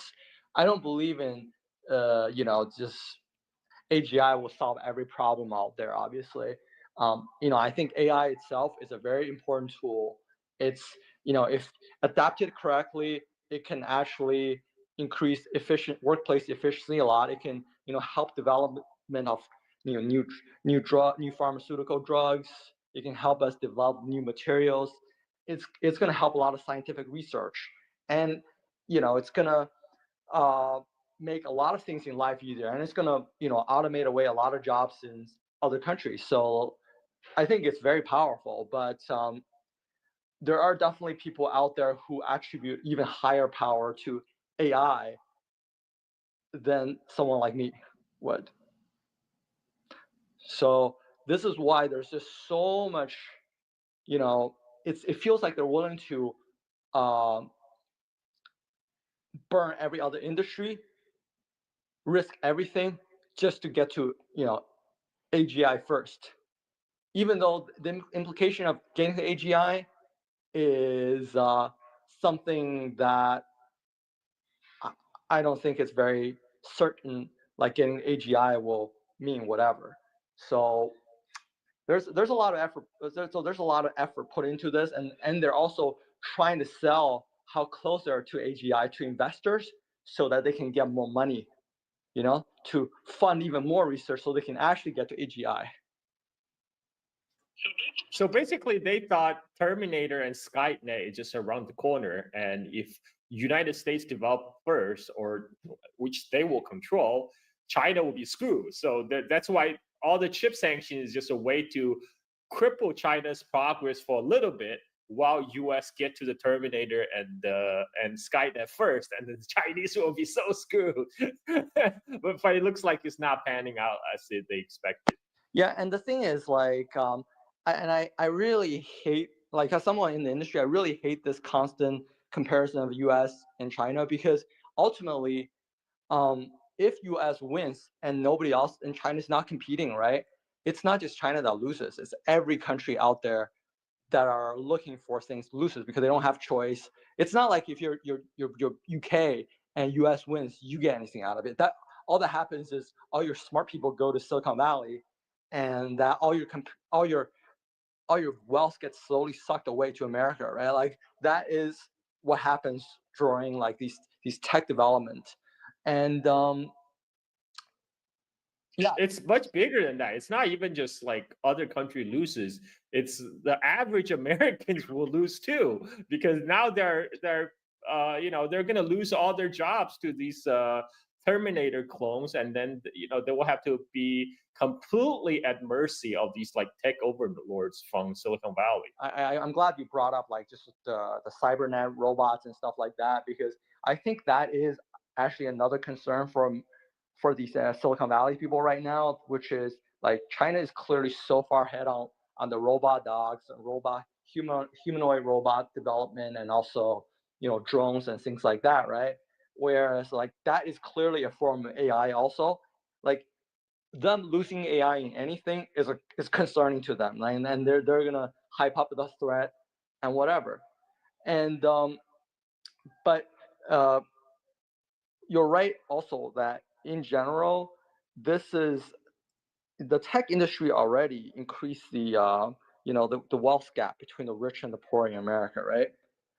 But AI will increase the wealth gap even more between those people who know how to use AI, who know how to actually apply AI, versus people who don't. And I think that's very important for people to think about. Like, I personally, I think this is inevitable, and it's best that everyone out there who are still young enough just get to know AI, like, and get to know how to use the large language models, so that if there's a reduction in headcount for whatever industry you're in, that you have some knowledge of the AI, and that is knowledge that you can apply in the future. Because I look at large language models, the foundational model, as operating systems basically for AI. And then you need to know how to use the operating system. Like, we know how to use Windows, we know how to use Mac and things like that, right? Some people know how to use Linux. And if you want to do well in the AI world, you're going to need to know how to use prompting. And prompting is like a huge part of this. And then there's going to be a lot of companies out there who will try to use prompting in their work, in their line of work, to achieve greater efficiencies. Like one of the recent examples is like Taco Bell has started taking orders, and the thing that handles all the orders now is actually the AI. It listens to the order from the customers coming in on the drive-throughs, and then it records it. So that already achieves efficiency right there, right? Like another possible place is like like call centers for like airlines. Right now, a lot of times when we have like cancellations and things like that, then the airlines themselves get overwhelmed with phone calls in the customer call centers and stuff like that. But they want to do it so that if we use AI, that can alleviate a lot of those problems. So I think over time this is gonna cause a big transfer of wealth from the people that are not well versed in AI and don't have access to use AI, versus people who have AI, who know how to use AI. But obviously, people that make most money are the people who control the models, from the foundational side of things. And that's where all this power struggle over the chip controls are all about. Then, like, we got to get there, like 5 or 6 months ahead of China, or whatever it is. Wow. I mean, it's a little bleak, but yeah, I mean, this is unfortunately, I think this is the direction our world is heading in. It's going to be the people who control the resources, the infrastructure for the AI as well. You got to have a lot of servers, powered by the AI chips. So of course, the logic conclusion of that is they got to restrict the AI chip supply to the rest of the world. I mean, now it makes perfect sense why United States is doing this, but I still think this is an incredibly stupid idea. I think the Silicon Valley crowd has a year of the national security establishment in America, and they convinced them that this is like existential threat. Now, in my opinion, like as I've said, like you just need to make sure you have an AI industry in your country. And if you don't have an AI industry in your country, then you can't even be part of the game. Like China will be fine, even if China is not the first, doesn't have the best foundational model, because it's invested so much money in there. It has its own sovereignty in terms of like, AI technology, and it will be fine. Like even if it gets there like a year later, what's the big deal, right? Like it can still, it's not going to lose its industries. It's invested a lot of money in like different type of AI, like self-driving AI, right? AI robots, drones, AI for drug development, like satellite communication, weather AI, different kind of AI. So it has a huge industry for that, and it will be fine. Like even if it's not the first to something, but there's a lot of countries out there that were very wealthy in the past, like the European countries, and they, even though they have full access to these chips, they're not actually investing anywhere near the amount of money into developing an AI industry as you would need if you want to be competitive in the next 30, 40 years or whatever. And then there's all these countries, all these global South countries who should be useful, who should be very, very relevant, like Brazil and Mexico and India, all these countries who have been placed in that second category, which means they don't even get the full access to the AI chip that they need. So those are the countries, I think, where China can really go to them and say, I'll help you build data centers. I'll help you train local AI talent. You got to use my technology. That's the key here. You use my technology and you can develop a local AI supply chain, basically. And so that you're not out of the game. And I think that's going to be very appealing to a country like Indonesia, for example, where you are. Like, indeed.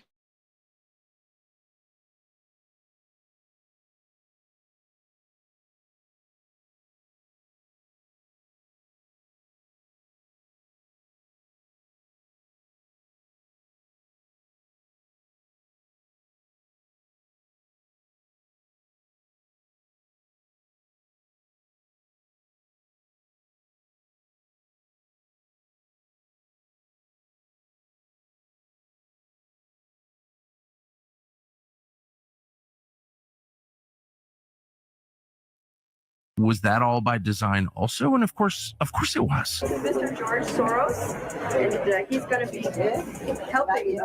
You ask Hillary Clinton publicly all the money they have stolen from Haiti in 2010 after the earthquake. The United States controls all the world's media and many European media. You could have literally millions of deaths. To me, that's corruption. I'm sorry. Check the Department of Education. He's going to find the same thing. Go to the military. Let's check the military. Welcome back to Rattlesnake TV, guys. The purge of corrupt government institutions by Donald Trump, spearheaded by Elon Musk and Big Balls, continues. And there are a lot of people getting caught with their pants down with this one. I'll put this up on YouTube. So today, what we're going to do is we're going to go through some more of these bombshell revelations, and I'm going to connect the dots as best I can, which saves you guys from having to do a lot of research. But before we get into it, guys, don't forget to smash that like button and subscribe to the channel if you do enjoy this sort of content. So USAID is the United States Agency for International Development, and it gets called USAID because of the spelling. And this gives the misconception that it is a benevolent charity organization that is just there to help the needy around the world. And I'm not saying that it's never done anything good, but what we're realizing through Doge is that what it is for the most part is a fund for the State Department to do whatever they please with taxpayer dollars. When you posted on X that USAID is how the CIA gets shit done, can you explain that to people who may not be initiated here? The CIA liaises with assets of the U.S. government that are capacity built to advance U.S. national security interests or to advance U.S. national interest, like keeping us safe or making us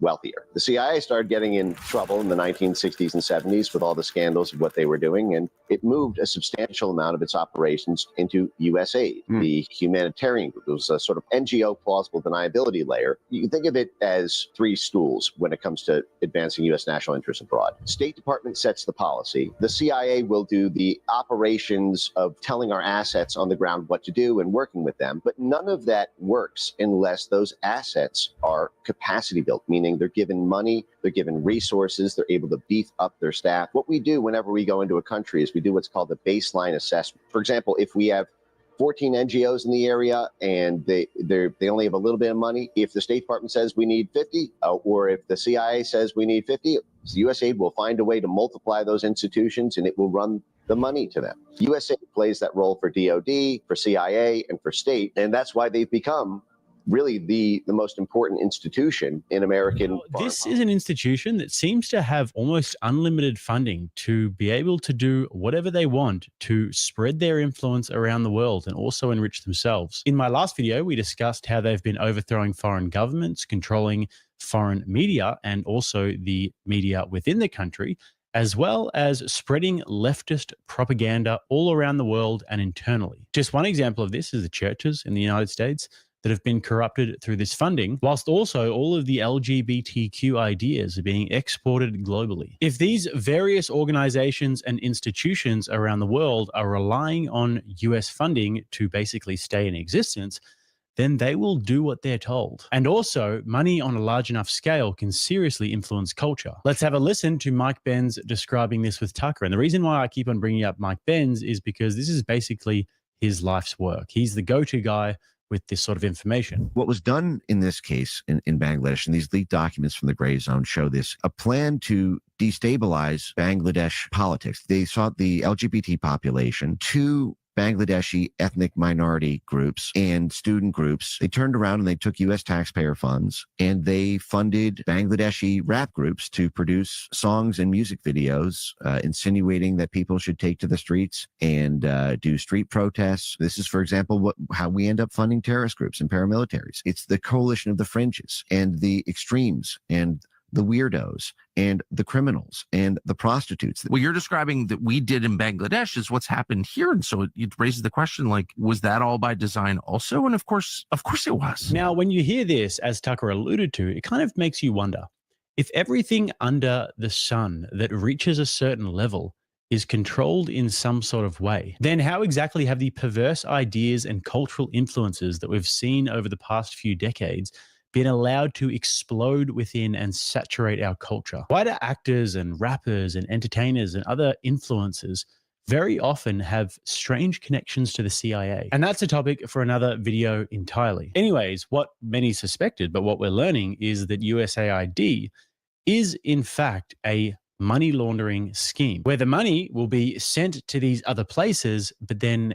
go through a little bit of a process and end up right back in the pockets of the people who signed up for it and their buddies. And it's important to note that the funding is fungible, meaning that the USAID dollars do not flow directly to their destination. They move through multiple layers with various entities handling and redistributing it. This obfuscates accountability and makes it a lot more difficult to track and a lot easier to manipulate. And if you want to check these charts out on Twitter, there's a page called Data Republican showing a lot of this. And it's a bit boring to go through in detail, but let's just go with this. Say, for example, there was a country at war. You provide aid, but not by directly giving the money, but by supplying arms and weaponry to them. But the arms and weaponry you're using just so happen to be from a company that a family member is on the board of. And then they're charging top dollar. Or maybe that very company, coincidentally, has agreed to give you a very well-paying job on their board when you retire for all of your great service. Or maybe you pull a few strings for them and your drug addict son gets a position on their board with absolutely zero qualification if you're Joe Biden. Or maybe you're a Clinton and you raise billions of dollars for your family not for profit. And it's meant to go to Haiti in a time of disaster, but instead of going to Haiti, it just goes straight back to you. And interestingly, I dug up this footage of the Clintons before the earthquake in 2010 in Haiti with none other than George Soros, who is just so keen to do some philanthropy. And is giving away his billions now with the same determination that he made them in places like Haiti, a country that has less money in the bank than he does. Last month, he brought the First Lady with him for a look at some of the projects his foundation is funding. This is Mr. George Soros, and he's going to be helping the hospital. This year, Soros plans to give away almost $500 million around the world. Everyone knows, of course, Hillary's belief that it takes a village, which only makes sense, after all, in places like Haiti, where she's taken a number of them.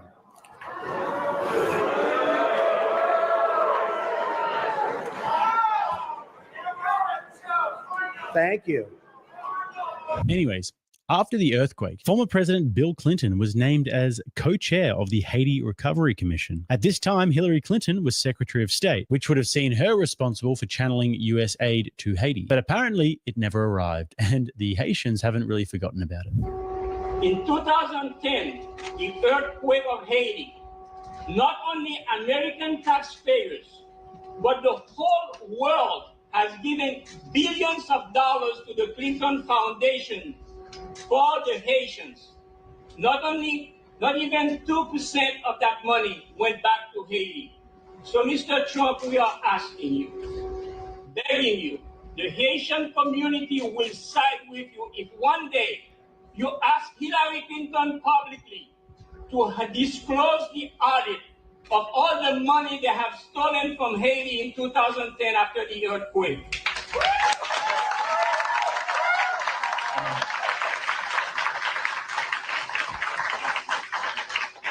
Haiti is a very poor country. Haiti needs defenders. You said you will champion our cause. We welcome you, sir, and we will work with you. But please, ask publicly Hillary Clinton, during your next debate, to publish the audit of all the money they have stolen from Haiti.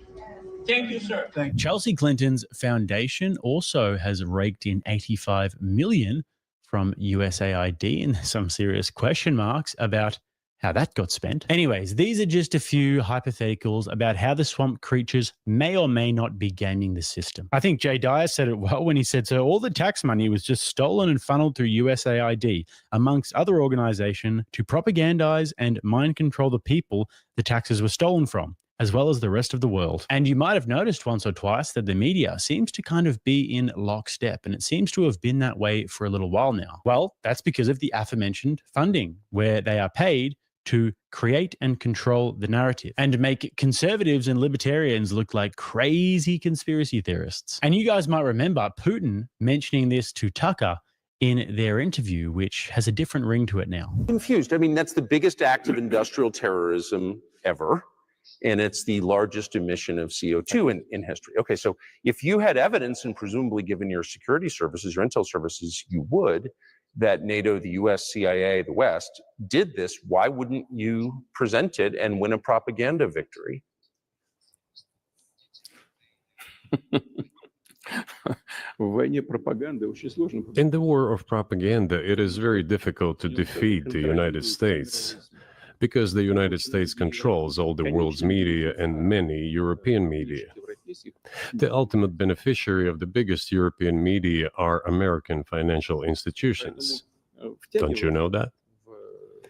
So it is possible to get involved in this work, but it is cost prohibitive, so to speak. We can simply shine the spotlight on our sources of information, and we will not achieve results. It is clear to the whole world what happened, and even American analysts talk about it directly. So moving on, I think that we will also be finding out in the coming months, it's just a feeling that I've got, that some leftist YouTubers and streamers haven't exactly been pulling the numbers that their channels suggest. And I think a few of them might be pretty worried right now because they might have been getting a piece of the pie. There are organizations out there like Progressive Victory who actually fund these left-wing streamers because otherwise they'd be completely broke because, you know, Not enough people listen to them organically, but I'm going to do some digging about that and I will let you know if I find anything interesting. But before we carry on, guys, take a moment to just take it all in for a second. The country is nearly $40 trillion in debt. The tax burden is pretty high compared to other countries. The government didn't want to really do anything about the wildfires in Maui or California. They left their own citizens out to dry that were affected by Hurricane Helene and Milton. They don't give a shit about the water in Flint, Michigan, and the list goes on. But then you find out that these NGOs and politicians have been making themselves filthy rich with the exact same money, to the tune of at least $1 billion a week, which seems to be what was going out from USAID alone. All the while, they let their own people rot. Sickening. And actually, what Doge is showing is that not only are these organizations wasteful and ideological and corrupt, etc. What's happened is that they have actually formed a parasitic relationship with the country. They have attached themselves to the government being the host, and they are just extracting resources and nutrients. And the body receives zero benefit from this. And actually, it makes the host very sick. So what should we do with this parasite? You're fired. You're fired. You're fired. You're fired. You're fired. You're fired. But guys, with all that in mind, at least the Irish NGO Goal was getting paid over 100 million euros to help people from the third world immigrate to Ireland. Many organisations have received substantial funding from USAID, including Irish NGOs. And looking at their most recent annual reports, Goal received more than 100 million euro in 2023. That's over half its funding, while Trócaire received over 1 million euro. And Bill Gates' vax organization, Gavi, got nearly $5 billion, which explains why he's come out recently. And all of a sudden, he seems a little bit concerned with what Elon is doing. Mr. Gates, you also called Elon Musk's political influence abroad, quote, insane, along with another word we can't repeat here. But what's your take on his political access and influence here in America right now? Well, Elon, his private sector work, has been very innovative, really fantastic.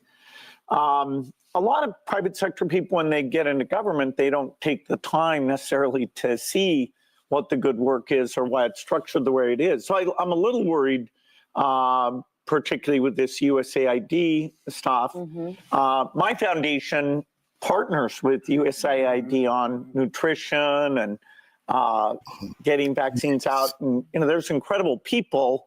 They're not actually worms that work there. So, hopefully we'll get some of that work back in shape. In fact, if we don't, you could have literally millions of deaths. So, with aid, people think, wow, how much do we give to these countries? As you said, it's less than 1%. People think it's 5% and it should be 2%, but it's actually under 1%. Wow. And still saving lives. Well, but with all of this new information now, even liberals are asking questions. Have a listen to what Jon Stewart had to say. To be doing, there is a lot of waste, fraud, and abuse within a system. Audits and waste, fraud, and abuse are not the same thing. So let's decompose these. Please educate me on sure. What so an audit is exactly what you just described, which is, do I know what was delivered to which place? Right. The ability to pass an audit or the fact that the DoD has not passed an audit is not suggestive of waste, fraud, and abuse. That is completely false right there. So what is now is a question of, it's suggestive that we don't have an accurate inventory that we can pull up of what we have where. That is not the same as saying we can't do that because waste, fraud, and abuse has occurred. So in my world, that's waste.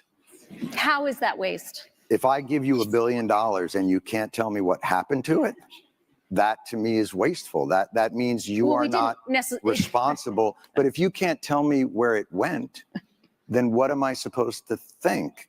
And when there has been reporting, this is not, look, I'm not saying this is on you and that you caused this, but I think it's a tough argument to I'm pretty make sure that I didn't cause it. an $850 billion budget to an organization that can't pass an audit and tell you where that money went, I think most people would consider that somewhere in the realm of waste, fraud, or abuse, because they would wonder why that money isn't well accounted for.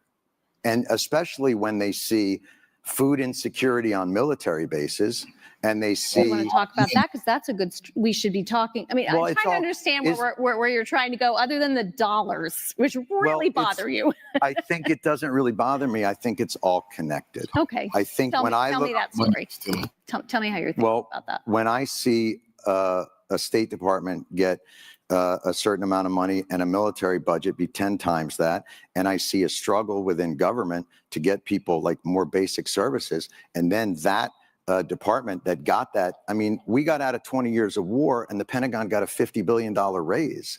Like, that's shocking to me. Now, I may not understand exactly the ins and outs and the incredible magic of an audit, but I'm a human being who lives on the earth and can't figure out how $850 billion to a department means that the rank and file still have to be on food stamps. Like, to me, that's fucking corruption. I'm sorry.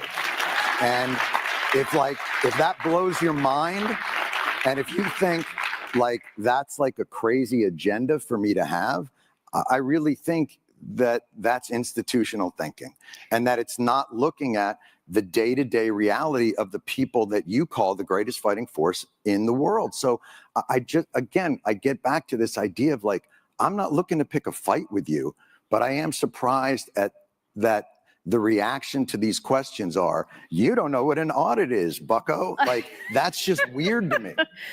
Okay. So very interesting. And what can we expect next? Well, Elon and Big Balls are going to keep working away at this. And actually, Trump has issued some cautionary words for other government departments. Early Saturday, a judge agreed with them to restrict Elon Musk and his government efficiency team, DOGE, from accessing Treasury Department payment and data systems.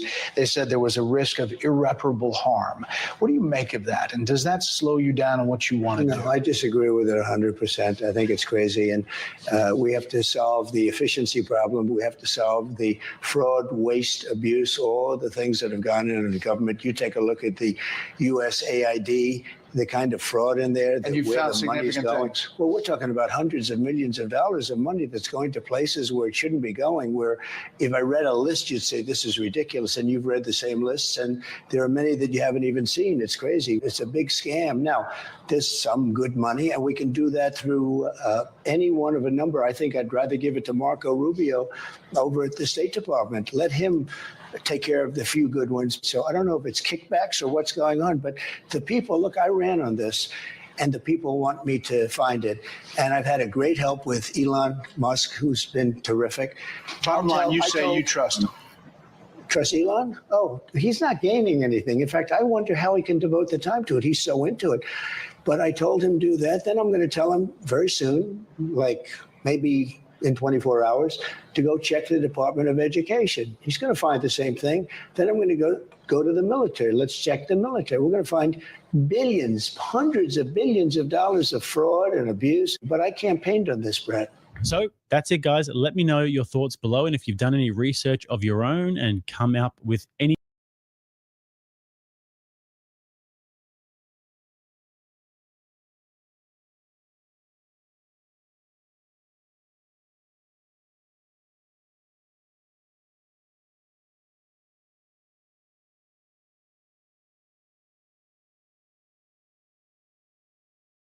Senator Paul. Ms. Powers, did USAID fund coronavirus research in Wuhan, China? We did not fund gain of function That's not research, the as question. you know. The question is, did you fund coronavirus research in Wuhan, China? Before my time, there was the PREDICT program with which you're familiar, which ended in China in 2019. This is a $200 million program, and the GAO has also identified that some of these grants went directly to the Wuhan Institute of Virology, where there is a suspicion that the lab leak began the pandemic. Has USAID awarded funds to the Academy of Military Medical Sciences in China? Not to my knowledge, but I'd have to get I think the answer is once again yes. GAO has found that there have been subawards of NIH money, as probably as well as USAID money, that went to the Academy of not just medical research, military medical research in China. Now, part of the unknowns here is we can't get the records to look at this. So I've been asking for months and months for records. In September of last year, I wrote Ms. Powers, USAID, a request asking for records from the PREDICT program. These are not classified. These are simply records of scientific research.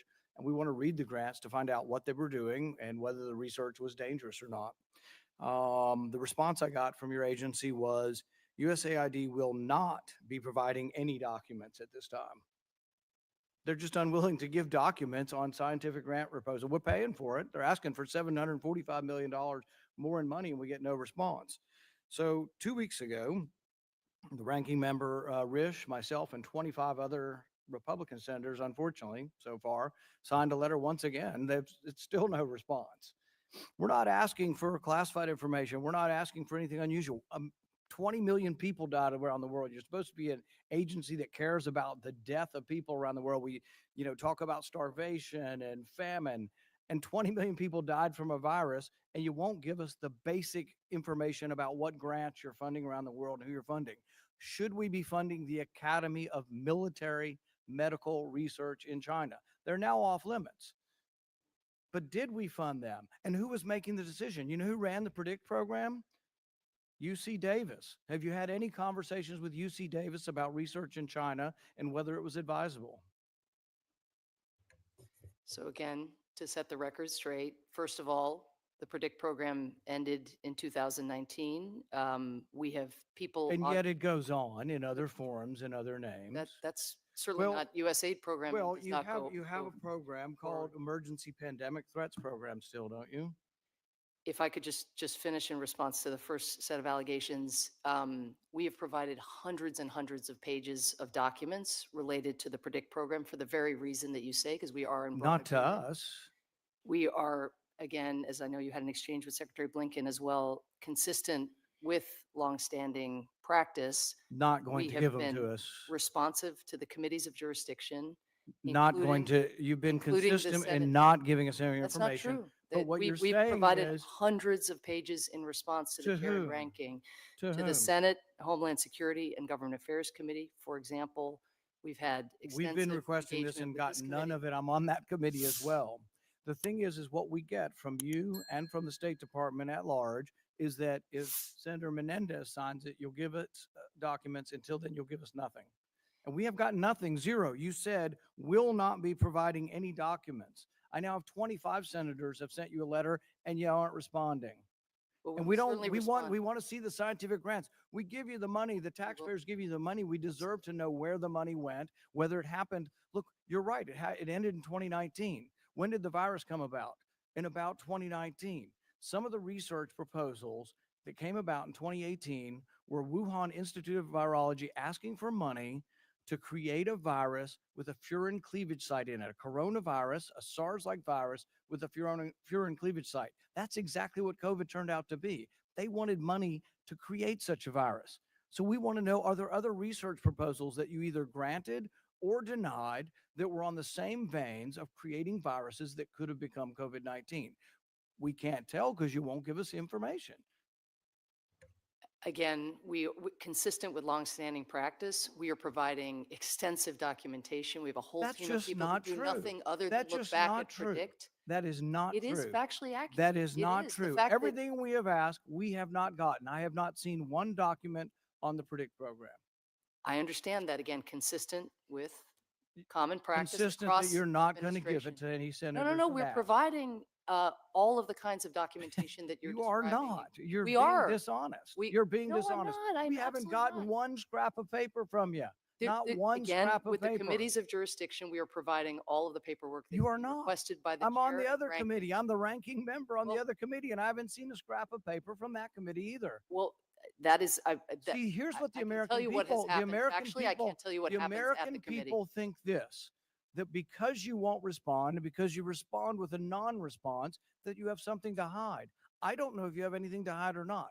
I want to see every grant proposal that had to do with coronaviruses that went to China from the U.S. government, from all facets of the U.S. government, and every bit of the Biden administration is stonewalling us and will not give us the information. It makes us think and makes us suspicious that you're hiding something. And it wasn't even you. This was the previous administration. We go back 2 or 3 administrations. We just want to see the information. And yet you sit there and you say, we will do something. We are doing something, which is absolutely the opposite of the truth. You are not being honest.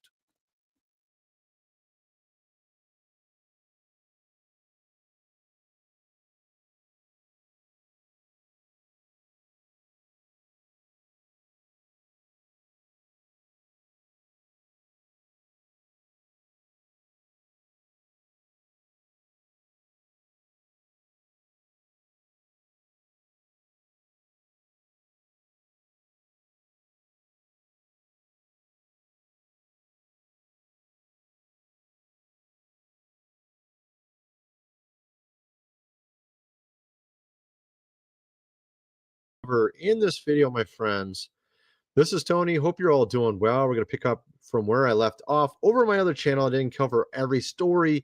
I got some pretty interesting ones to get into on this video. Of course, planes, more planes, of course. This one apparently tried to land on the freeway. Didn't go so well. We'll get into that. And actually, another one, there's actually 2 today. Looks like overnight, yesterday, today, we got 2 new ones. And also, we're going to get into a number of other stories. We're going to get into Disney Plus, what they just did in a little bit. We're going to get into this Hawk Tuah lady who apparently is just making things worse. It's actually a hilarious story. Well, if you have a weird sense of humor like me, it's a hilarious story. Of course, she became famous from a meme on the internet, and now she's embroiled in a huge scandal and money and just like, how do you go from like a college girl to like completely in a scandal? It's like overnight. We'll get into that. Of course, we're going to get into actually a ton of stuff. Apparently them finding lots more money in this USA. And it's not just that, it's also in the Pentagon. They're actually looking now into FEMA. We're going to get into all that. And it's really interesting, some of the stuff that's now coming out, where some of this money went and how right we were on some things, particularly those luxury hotels in New York City. We'll get into that as well. Let's just get going here. So I wanted to talk about, I guess we'll talk about this first. So of course, some people might have heard about this whole thing with the 51st state with Canada, right? Our president was saying he's literally going to turn Canada into the 51st state, right? You remember that whole thing? Apparently it was a real thing. So Justin Trudeau was behind the scenes talking at some place, I think after an interview, and he was on a hot mic and didn't know it. And he was actually saying, yes, this was literally genuine. He says, our president had in his mind that one of the easiest ways of doing that was absorbing our country, and it is a real thing. So what is he referring to, though?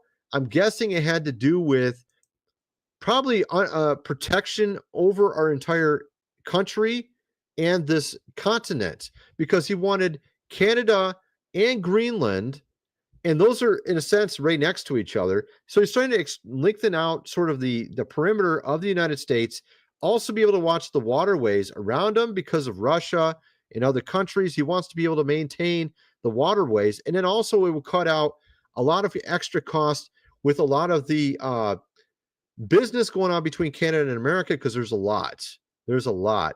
They do a lot of manufacturing in Canada for products in America. They do assemblies, manufacturing assemblies, various parts, and it goes back and forth. And there's the taxes every time, back and forth. That was the entire point with the tariff thing, was to kind of put Canada in the place he wanted it currently, and he's probably going to use it again as well. But that's kind of what was going on with all that. Then we had, of course, Jon Stewart, and this is pretty hilarious. Apparently, a guy on the left now apparently defending our president against MSNBC. This is pretty hilarious. This, of course, has to do with what he did with the USAID. Check out what he had to say. Violated the law. He can't just fire these people. Title V, Section 403 of the U.S. Code, federal law, an inspector general may be removed by the president. What? So what's the purge? What's the map? Why do I have an axe? There is a specific law that requires notice, 30 days, and a statement of reasons, substantive and detailed rationale. What? I'm sorry, what? Oh, apparently you can fire them, but you have to give them 30 days notice. Well, on top of that, if you want some real reasons, how about you didn't do your job right? You basically stole our tax dollars and there's lots of corruption. Now, that'd be a good reasons right there. I guess we can make it more detailed for them. But yeah, there's a reason why you don't have that job anymore. And of course, he has been defending us, defending sort of the taxpayer now, Jon Stewart. Of recent, he actually has been on another episode. He was doing it here as well. I'll get into that in a little bit.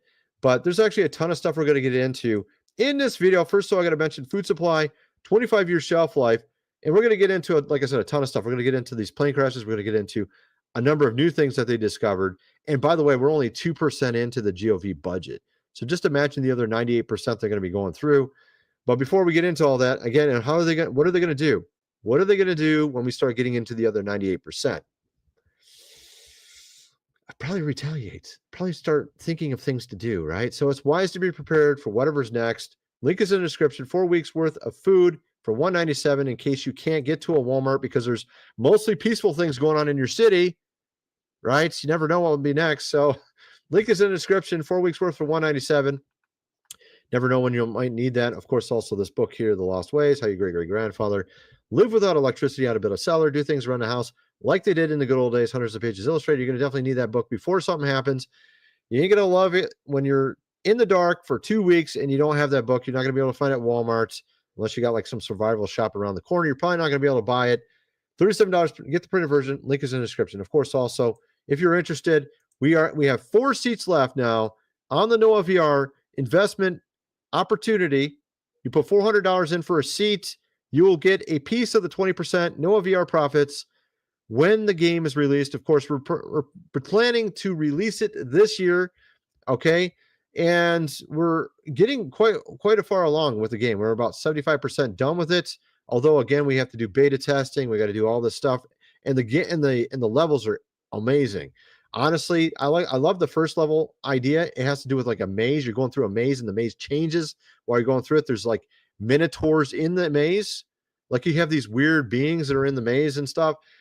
Crazy. It actually looks really crazy. At any rate, link is in the description if you want to get involved in that. $400 will put you in a seat for the 20% of NOAA VR profits, which are set aside for the 550 that are getting involved. There's only 4 seats left. Link is in the description. At any rate, let's get back to the video. So we have a number of things to get into in this video. And this is rather an interesting clip. Actually, I'll get into we might as well talk about the USAID a little bit here, right? Let's get into that real quick. So, all right, so I need to explain this a little bit. So he's talking in this clip about how the USAID was being used in the GOV. He mentions that it was used by the CI, of course, the DOD, and other departments, the State Department, to get things done that they couldn't do within their own confines. So they would essentially, I'll let him explain it, but basically they would send certain NGOs or whatever you want to call it to various countries to do certain things, sort of prepare the way for these other groups in the GOV to do things. So it was not being used for foreign aid, but more so to get out the word of what our country wanted these other countries to be doing or thinking. They would even use, they funded the BBC and other media outlets. Let's just play what he had to say here. For example, if we have 14 NGOs in the area and they only have a little bit of money, if the State Department says we need 50, or if the CIA says we need 50, the USAID will find a way to multiply those institutions and it will run the money to them. So you get kind of the idea there of what they were doing, and that's why it ended up that it was not on mission. The mission was foreign aid, and they turned it into something completely different, that it was just another arm or tentacle of whatever thing they wanted to get done, right? It had nothing to do with foreign aid. And of course, in the process, a number of people were taking advantage of these funds.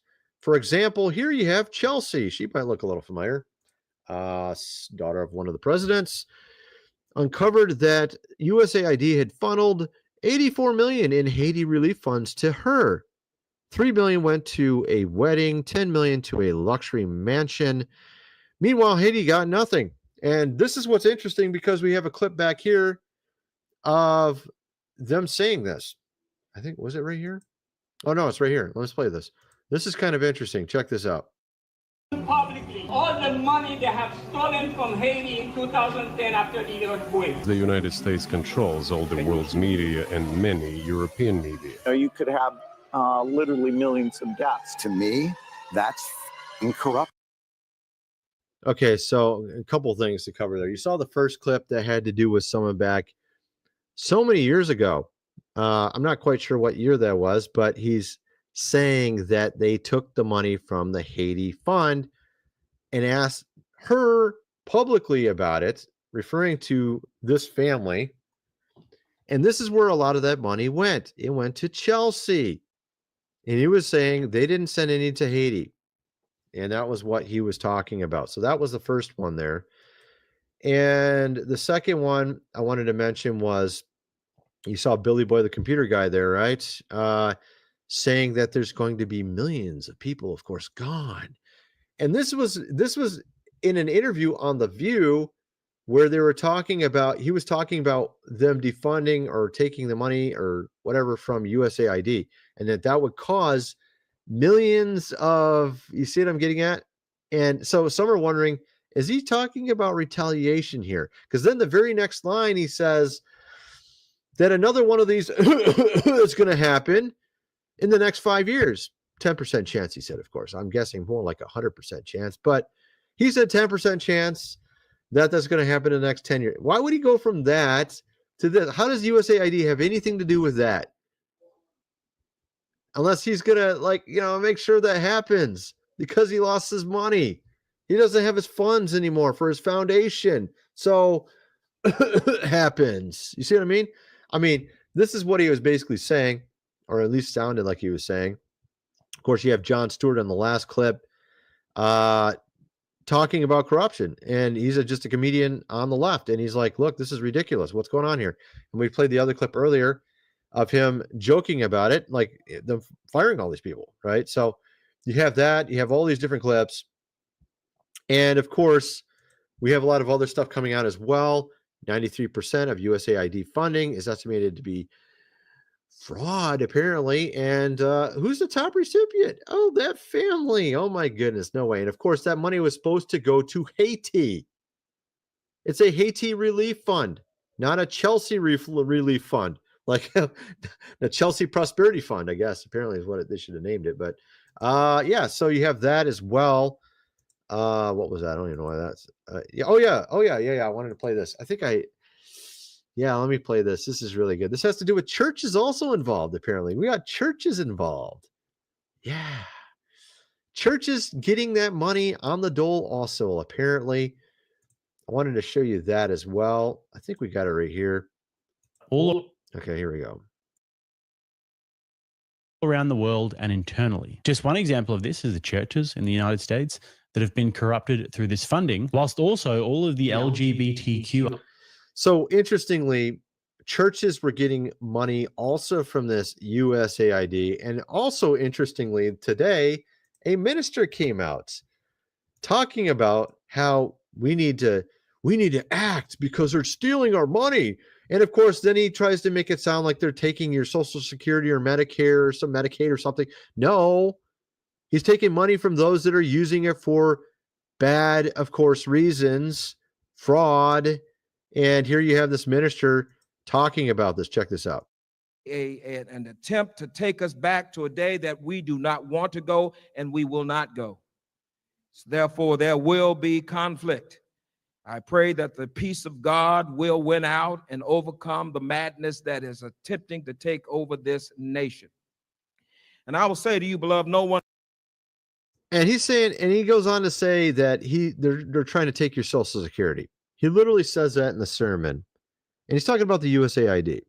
Like, no, they're not taking their Social Security. They're taking your security prosperity check there, maybe. I don't know about that. Maybe you are losing your money, but your church is not losing their Social Security. Okay, you're just adding that in there. And Bernie Sanders apparently is doing the exact same thing, going around saying that they're going to take your Social Security and that's where they're going next. You're going to take your Social Security. I can't do his voice, but you know what I mean?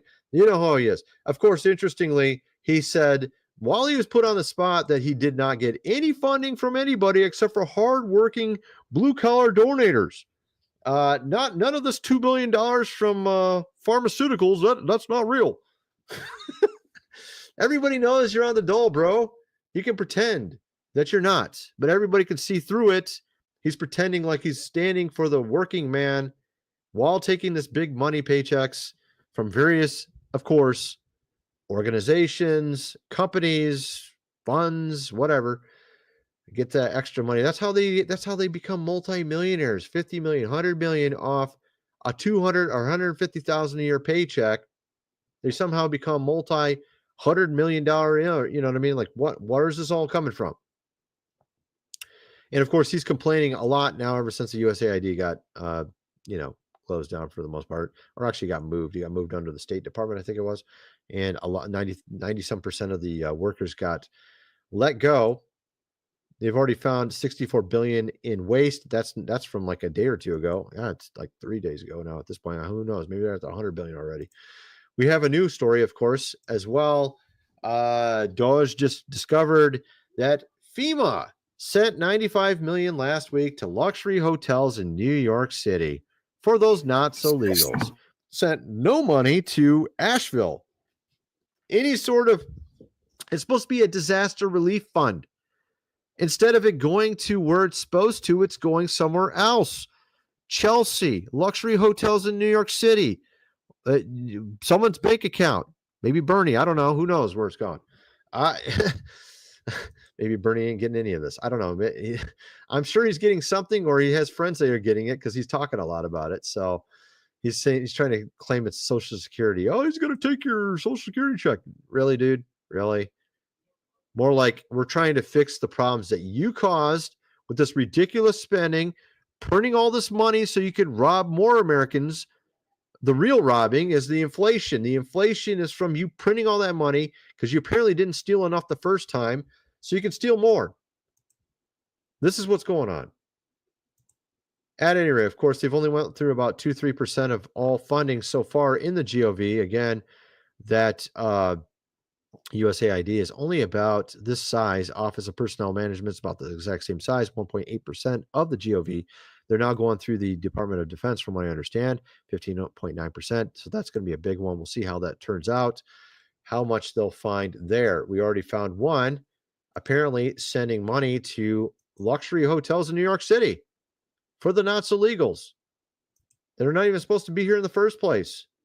Sending $0 to Asheville. Oh, no, $700. $700 for your house that was lost in Los Angeles or Asheville. Oh, I'm sorry, you lost your house, your multi-million-dollar house in LA. Here's $700. Well, we'll take all the rest of it and give it to luxury hotels in New York City. How's that sound? He's trying to get rid, of course, he got rid of 95% of the USAID staff. Of course, there's some judge trying to stop it now. Okay, dude. Appointed by who? Oh, Obama, that guy. I remember him. He appointed that judge. Oh, that's kind of weird. Of course, then we have this as well. Our president is announcing new tariffs on aluminum steel imports. Why? It's a reciprocal. It's a mistake. It's a reciprocal tariff. They put a tariff on us. We put one right back on them. So that's basically what's going on with that. Of course, generally speaking, we would win every time because most of the time, and this is why I worked with Canada and Mexico, is because we are a bigger economy. They need us more than we need them. So we put a tariff on them. They can reciprocate, but ain't going to do anything. They're going to give in. They're going to cave in.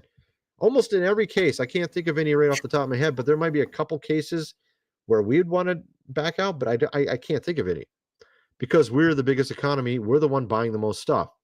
So unless you can think of some country we buy everything from, I can't think of any right off. This type of foolish lies got us into the bullshit that we in right now.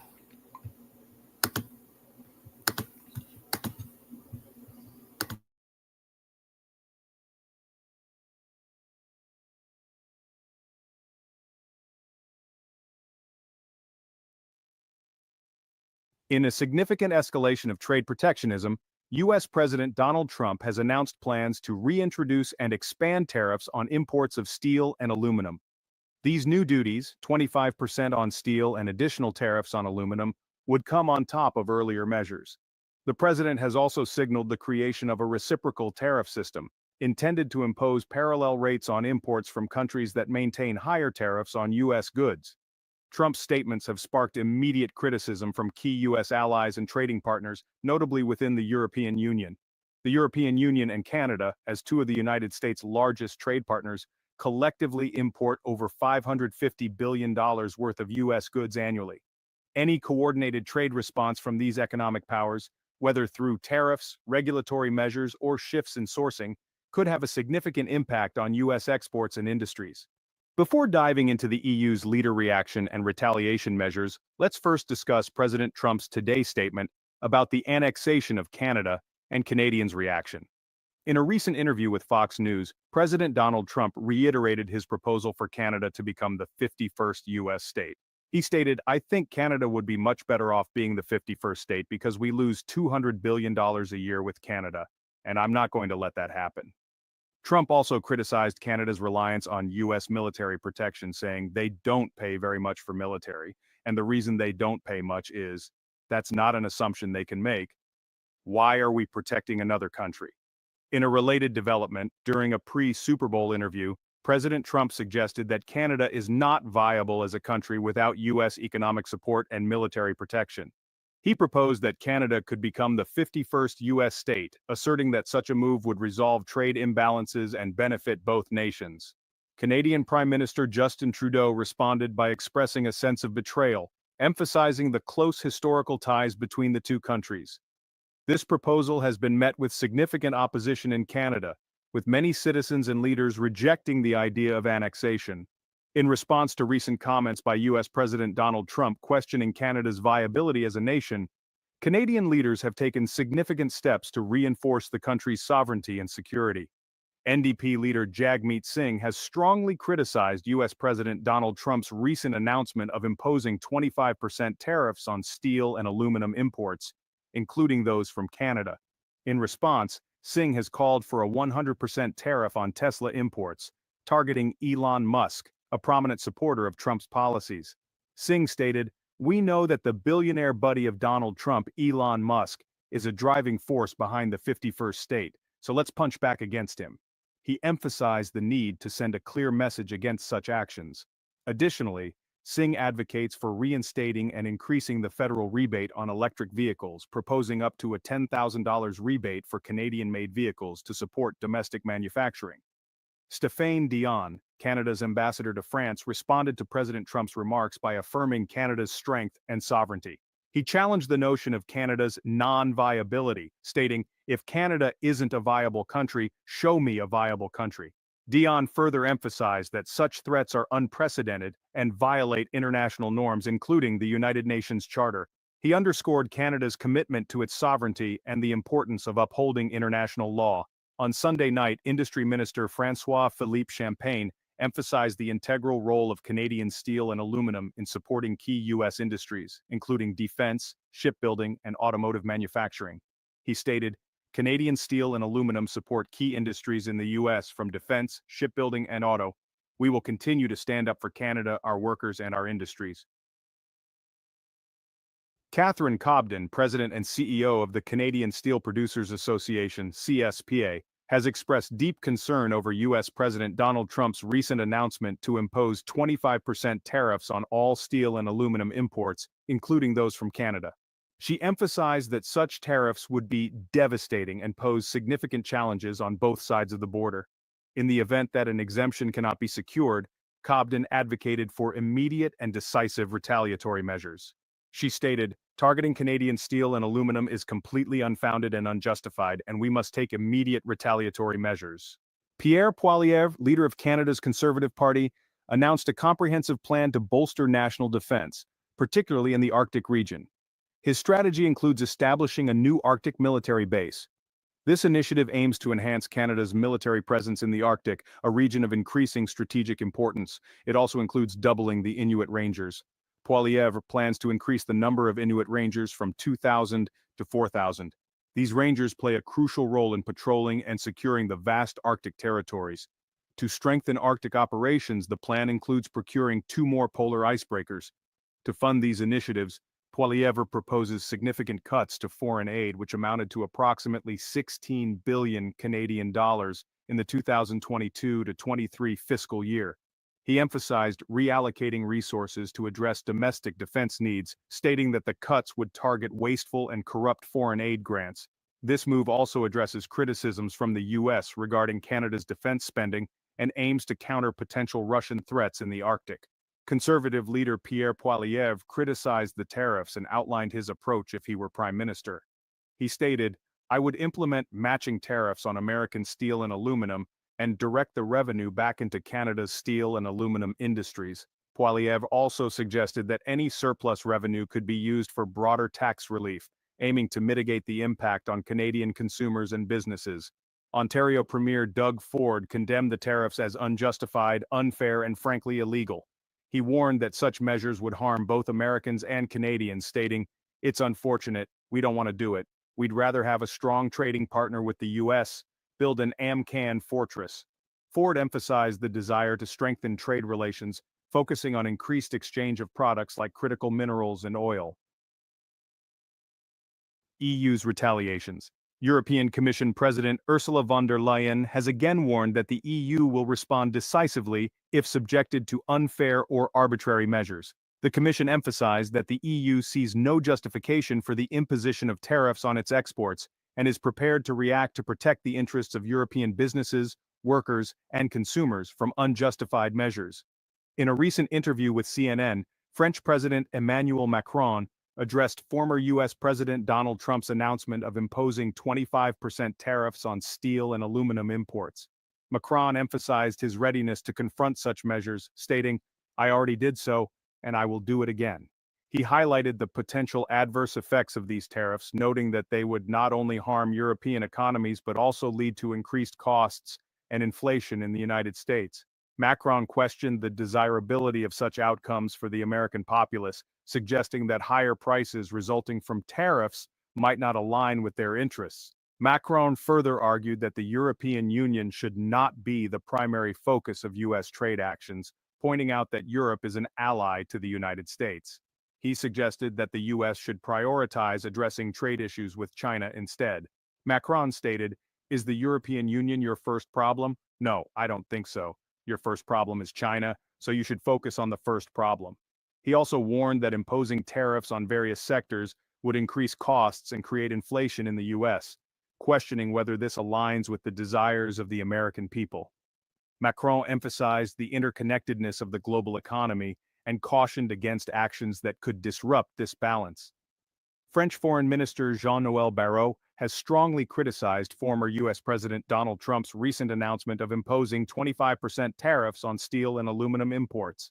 In an interview with TF1 television, Barrett emphasized that the European Union, EU, is prepared to defend its interests and will respond accordingly. He stated, "There is no hesitation when it comes to defending our interests." Barrett highlighted that this move mirrors actions taken by Trump in 2018, to which the EU had previously responded with countermeasures. He affirmed that the EU would adopt a similar approach this time, stating, "This is already what Donald Trump did in 2018, and we responded. We will again respond." German Chancellor Olaf Scholz emphasized that the European Union is prepared to respond swiftly to any new tariffs imposed by the U.S. He stated, "We can act within an hour if needed," highlighting the EU's readiness to implement countermeasures to protect its economic interests. One key question is whether the EU will dust off its prior tariff list or adopt new tools such as the anti-coercion instrument, which allows the bloc to retaliate more broadly in defense of its economic interests. The European Union possesses a number of tools and strategies it can deploy in response to renewed U.S. tariffs. Historically, the EU has imposed retaliatory duties on U.S. exports, targeting not only metals but also emblematic goods like bourbon whiskey, orange juice, and motorcycles, often concentrated in politically sensitive U.S. states. These targeted tariffs serve the dual purpose of pressuring both the U.S. administration and key constituencies linked to the American economy.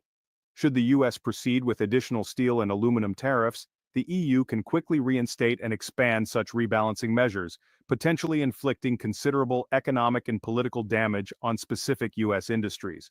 More recently, the EU has acquired broader powers through the anti-coercion instrument, which significantly expands the range of possible countermeasures beyond straightforward import tariffs. Under the anti-coercion instrument, the EU can limit U.S. companies' access to European public procurement contracts, effectively barring them from bidding on large infrastructure and services projects within the bloc. It could also pursue additional regulations or market access restrictions for American service providers, ranging from financial services and insurance to high-value digital services. In practical terms, this would mean that major U.S. tech firms, streaming platforms, and financial intermediaries could face new hurdles in operating within the European single market. Moreover, the EU might leverage its well-developed regulatory frameworks, such as the Digital Markets Act and the Digital Services Act, to impose stricter compliance requirements or more severe penalties on U.S. headquartered tech giants like Meta, Alphabet, and Apple if deemed gatekeepers with considerable market share. On top of that, the bloc could revive discussions around an EU-wide digital services tax, once suspended in favor of seeking a global agreement through the OECD. Imposing such a tax unilaterally, or allowing major member states like France to enforce their own national digital taxes, would likely draw a strong reaction from Washington, but would also highlight the EU's willingness to use every policy lever at its disposal. In extreme scenarios, the EU could further restrict the enforcement of intellectual property rights for U.S. companies, or introduce additional barriers for American agri-food products, chemicals, or pharmaceuticals. While the EU generally prefers negotiation and de-escalation, such measures would exert considerable pressure on Washington to reconsider its tariff decisions.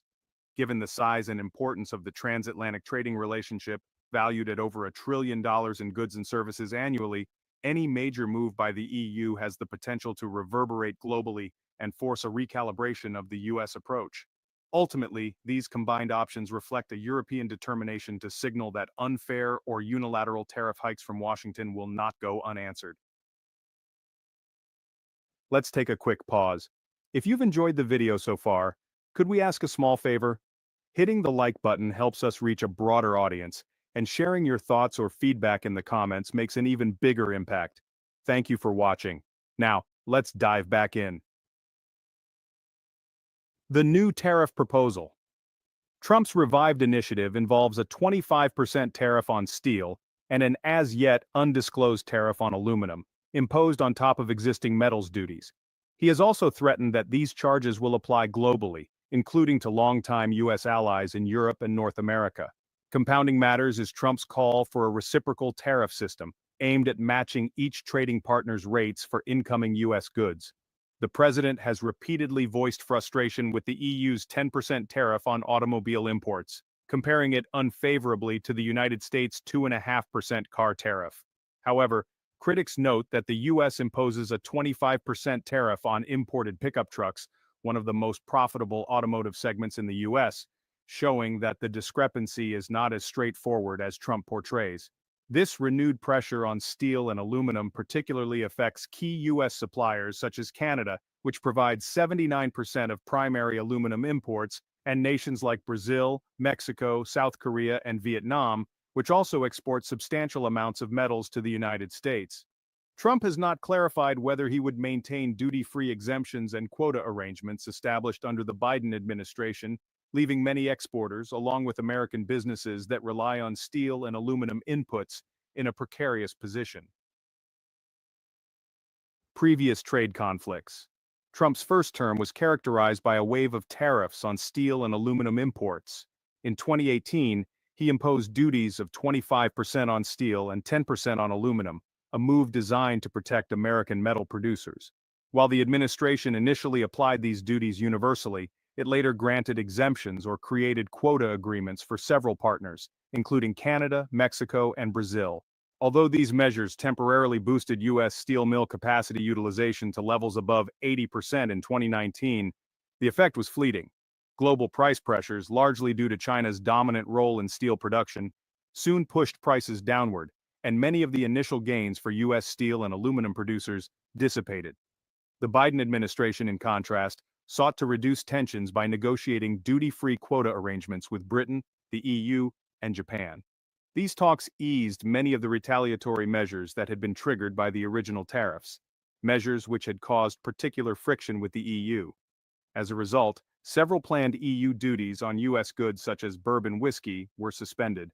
Despite this temporary reprieve, President Trump's latest proposal threatens to unravel the delicate balance achieved under Biden, reigniting global trade disputes and introducing fresh uncertainty for exporters and importers alike. EU-Canada trade. Canada and the European Union are deepening their trade partnership to better protect themselves against a new wave of U.S. tariffs, announced by President Donald Trump. Central to these efforts is the Comprehensive Economic and Trade Agreement, which provisionally entered into force in September 2017 and has since reshaped the bilateral economic landscape.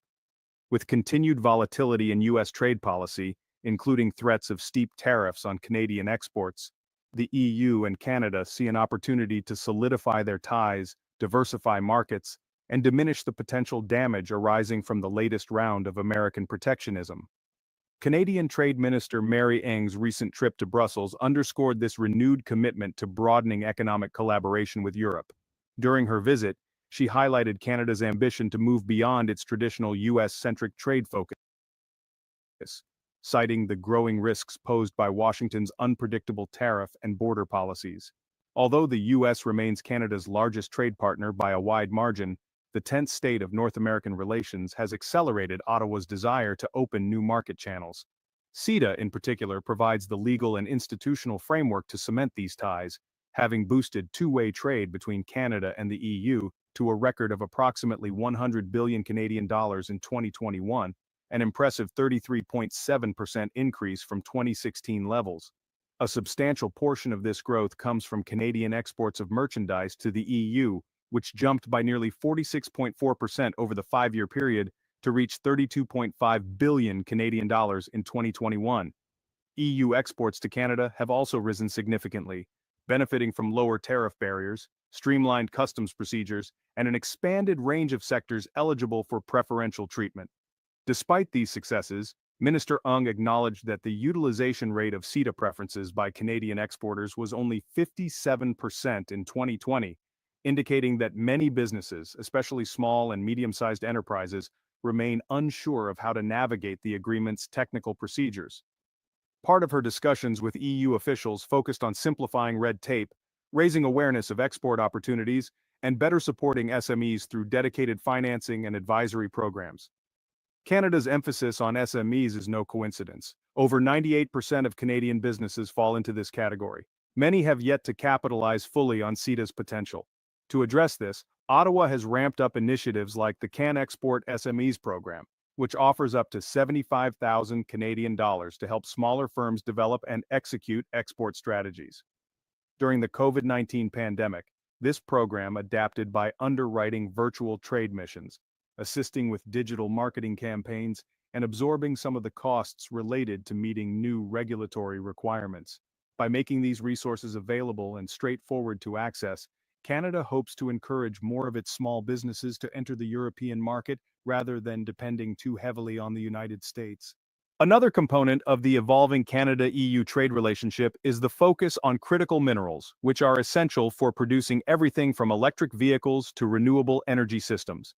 Canada has long been a major global supplier of minerals such as nickel, aluminum, and uranium, while the EU is keen to secure stable, responsible sources of these materials to meet its ambitious climate and industrial targets.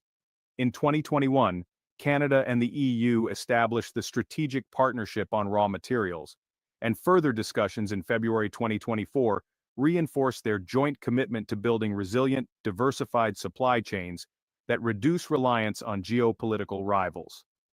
This partnership works in tandem with Canada's critical minerals strategy, supported by nearly 4 billion Canadian dollars in budget 2022 to propel sustainable mining practices and ensure Indigenous communities benefit from resource development. Under the auspices of CETA, both sides are also moving toward a mutual recognition agreement for professional qualifications, starting with architectural services, so that Canadian professionals can work more readily within the EU and vice versa. This step might seem narrow, but it promises a blueprint for broader initiatives, including streamlined recognition of engineering, accounting, and other professional accreditations. Such moves facilitate the free flow of talent, foster innovation, and bolster both regions' competitiveness in an increasingly knowledge-driven global economy. Tensions with the United States provide additional motivation. President Trump's recent suggestion that Canada could become the 51st state has alarmed Canadian leaders who unequivocally reject any notion of relinquishing sovereignty. Washington's imposition of fresh 25% tariffs on Canadian goods, tied to demands for tighter border controls, is only the latest in a series of provocations that has underscored Canada's vulnerability to American policymaking. In retaliation, Ottawa briefly escalated its own tariffs on a wide array of U.S. imports before agreeing to a 30-day suspension for negotiations. Nevertheless, these events have reinforced the urgency of Canada's push to deepen ties with partners like the EU. By expanding trade channels with Europe, Canada not only mitigates the economic risks posed by U.S. tariffs, but also strengthens its capacity for sustained growth in sectors ranging from advanced manufacturing to green technology. The EU, meanwhile, stands to secure a reliable source of minerals and raw materials, diversify its imports away from high-risk suppliers, and open new market opportunities for European producers. This mutually reinforcing strategy underscores that, in an era marked by shifting alliances and growing protectionist tendencies in the United States, the EU-Canada partnership is becoming a central pillar of both regions' economic futures.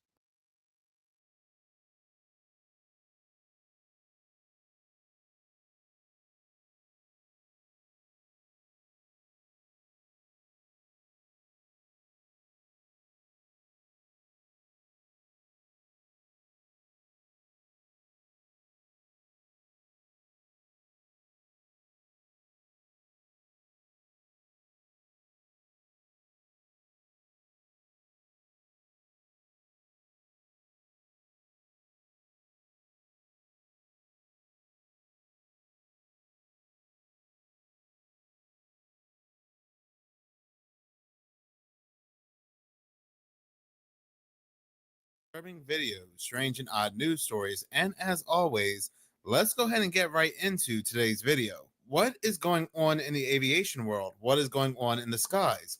What is going on with planes? I feel like I have been saying that for the past couple years now. Back in June of 2023, it was all fun and games trying to figure out what Tiffany Gomas, or the woman known as Tiffany Gomas anyway, saw on her American Airlines flight that caused her to panic. But I'm starting to believe she had some kind of premonition. I don't care if I'm ever fly with y'all ever again. I want to know what happens to this flight right here. That flight's not going to make it to where Let's go. It's not going to. I believe Tom Cowling had some kind of premonition when he was panicking on his flight only a couple days before the woman known as Tiffany Gomas. The Russian man on his flight definitely had some sort of premonition. And the Chinese man before all these people had some type of premonition himself. I am starting to believe that most of these people that are having these meltdowns on these flights, not all, but most of these people that are going into panic mode are having some sort of premonition, because I am noticing a pattern with all of the people that I have mentioned and all of the other people that I have covered, that they are losing their minds right before the plane takes off. These people are acting normal inside the airport. They act normal once they get inside the plane.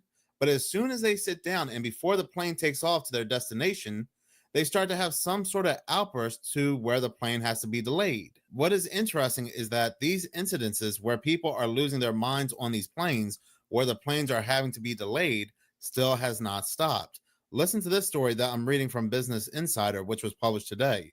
This article is titled, "A passenger was accused of assaulting a flight attendant, opening a door and jumping from a plane heading to the runway." The article continues to say that a passenger was accused of opening a door and jumping off an Iberia flight while it was preparing to take off. Now, this individual, like I said, right before the plane had taken off, they were still on the ground. He absolutely lost his mind out of nowhere. He started to fight the flight attendant. He was jumping out of his seat. He was rushing to the door, and well, he opened the door and got out. Like I said, he had this random outburst out of nowhere right before the plane had taken off, to the point he became violent and was doing anything he could to desperately get out of this plane.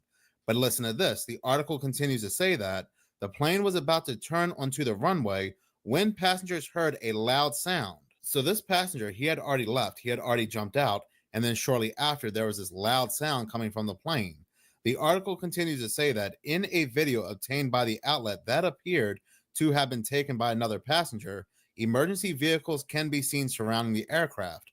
Passengers deplaned after 2 hours and were sent to nearby hotels, per the report. These stories of these passengers losing their minds and jumping out of planes, opening up plane doors and jumping out of them right before they take off seem to be happening more and more. And there's been like a huge uptick of these passengers losing their minds on planes, again, ever since 2023. Before anybody says that the idea or the theory that these people are having premonitions is just so outlandish, so far out there have been so many documented cases throughout history where people will tell their loved ones they feel like the plane is going to crash, the plane they're going on is going to go down.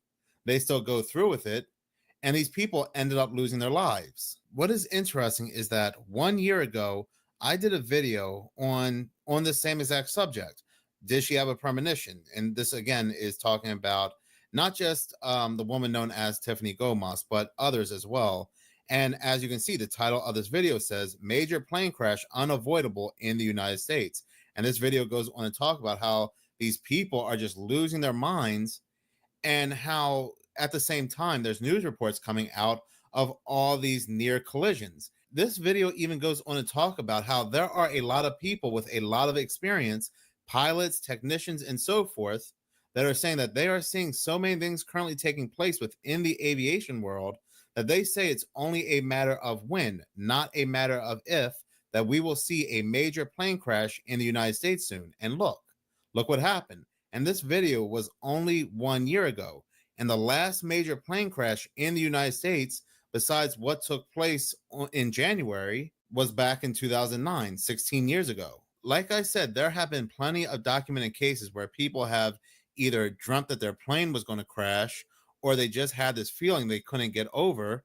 They go on their plane and it crashes. The one story that always gives me the chills involving plane crashes and premonitions is this story right here that involves the flight MH17. And there are two things I want to see if they're actually true. Is it true that the young one started talking about flying and being worried and what might happen, and that your family believes he may have sensed something coming? Is that true? Yeah, whether you want to call it a premonition or whatever, but I mean, the eerie thing was that right before getting on the flight, after going through passport control, he ran back to his mom, my sister, who was standing next to me, and he said, what's going to happen if the plane is going to crash and I'm going to die? I'm afraid to fly.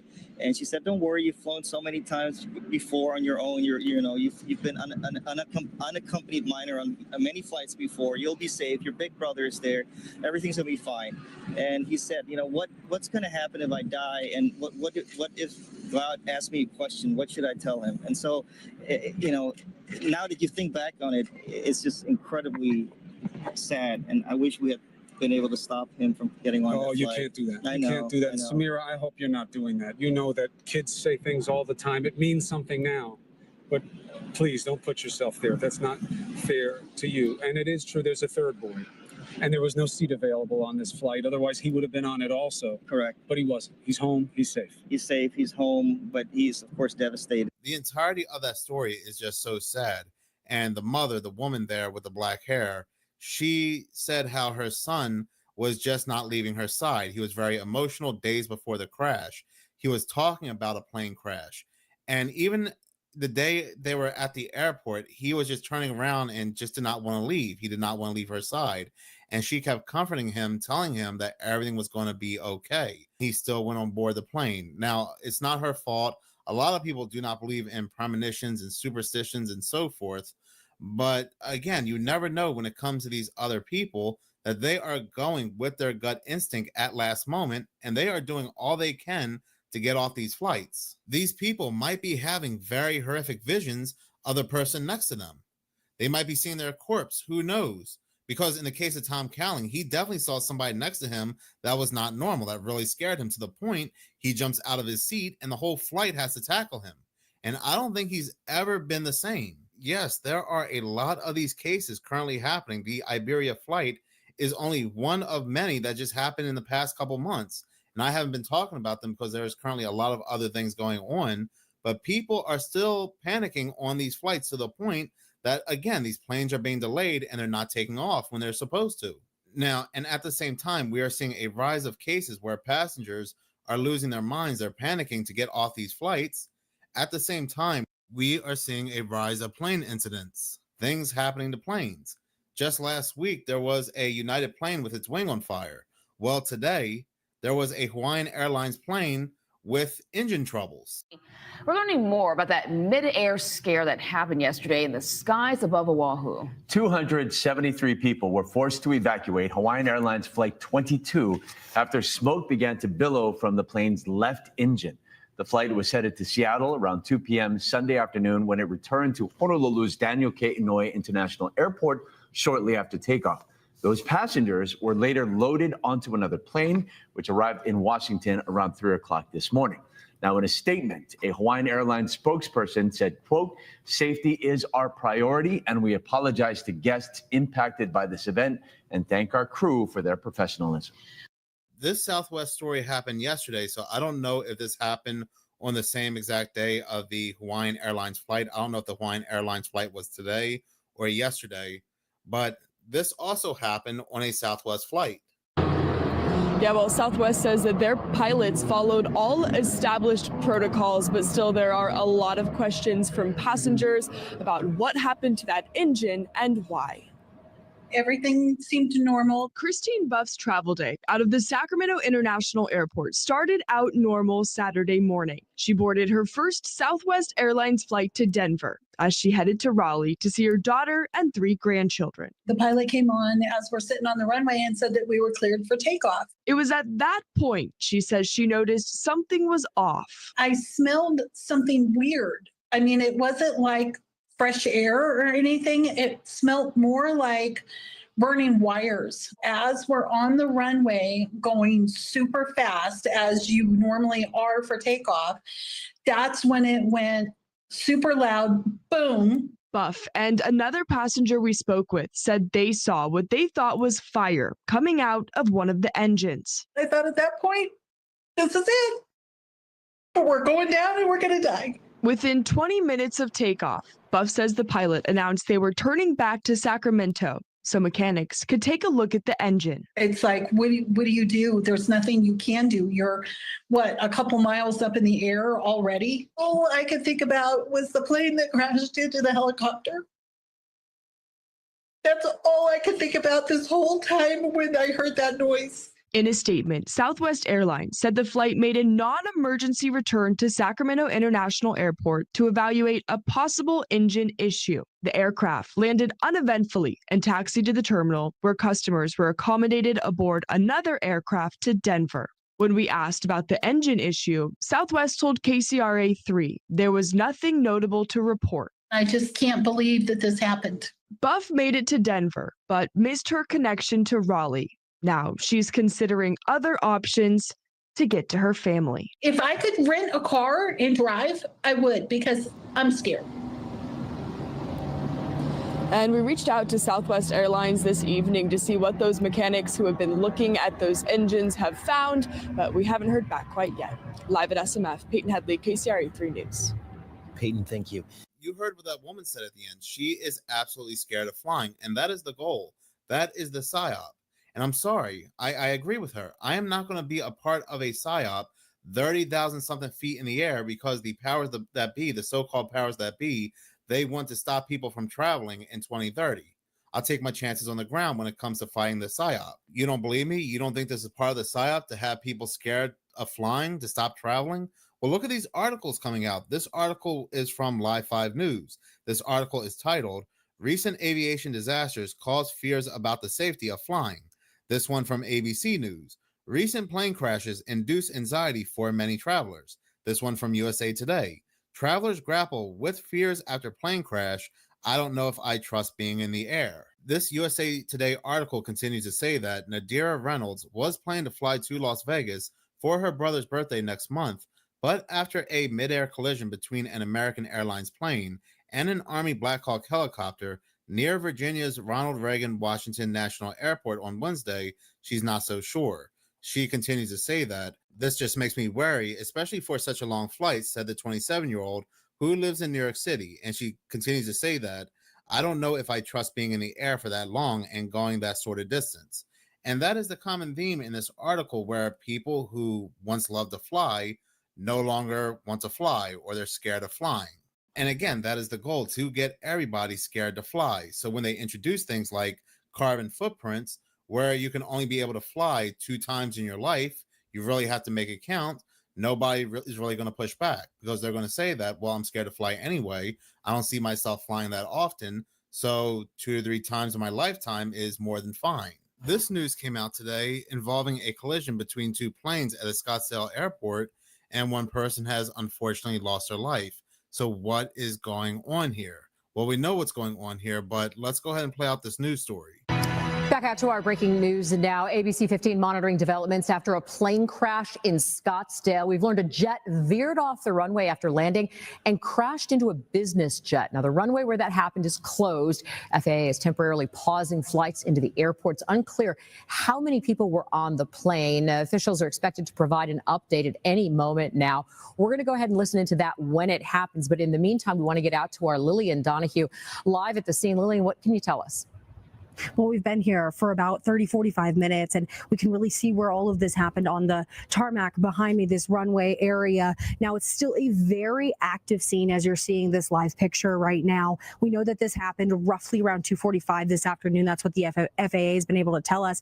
And as we've been here, we've seen at least a dozen fire trucks, at least 3 ambulances come in onto the tarmac here. And we've also watched as crews have been working to try to get someone or something out of the plane. Now, officials confirming to us that 1 person has died. Now, the FAA says that a Learjet 35A veered into the Gulfstream business jet. That jet can hold up to 8 people, the Learjet, and then the Gulfstream typically around 10 people. And we're still working, though, to find out exactly how many people were involved in this crash. But we do have some sound that we heard from air traffic control right after the crash. Okay, confirming our airport is confirmed a hard shutdown. Confirmed hard shutdown. Copy. Can you originate where the aircraft came from and give me a number of souls on board? Unknown souls on board. And as we've been here, we've been just talking to people just around the area who were here when this happened.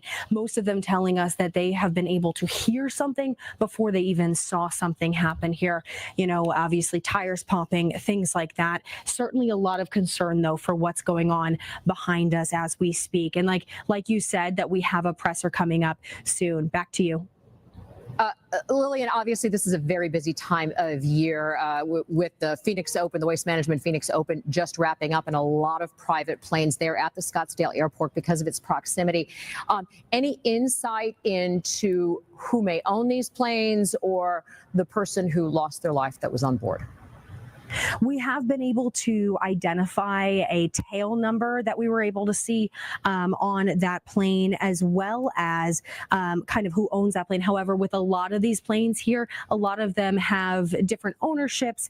So as of right now, we're working to identify that tail number, make sure we confirm that with officials, also confirming who owns that plane right now. So we have that information, but we are actively working on making sure that we bring you the accurate information before we release any of that. Back to you. Certainly, that's always a good idea, Lillian. Thank you very much.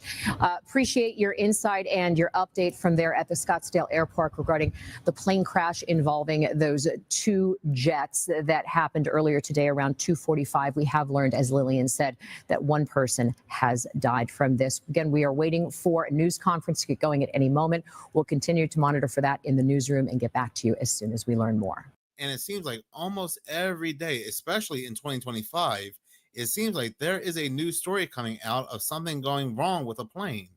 And I'm not talking about a small plane either. I am talking about these commercial airliners. Before I go ahead and end this video, I also found this interesting as well.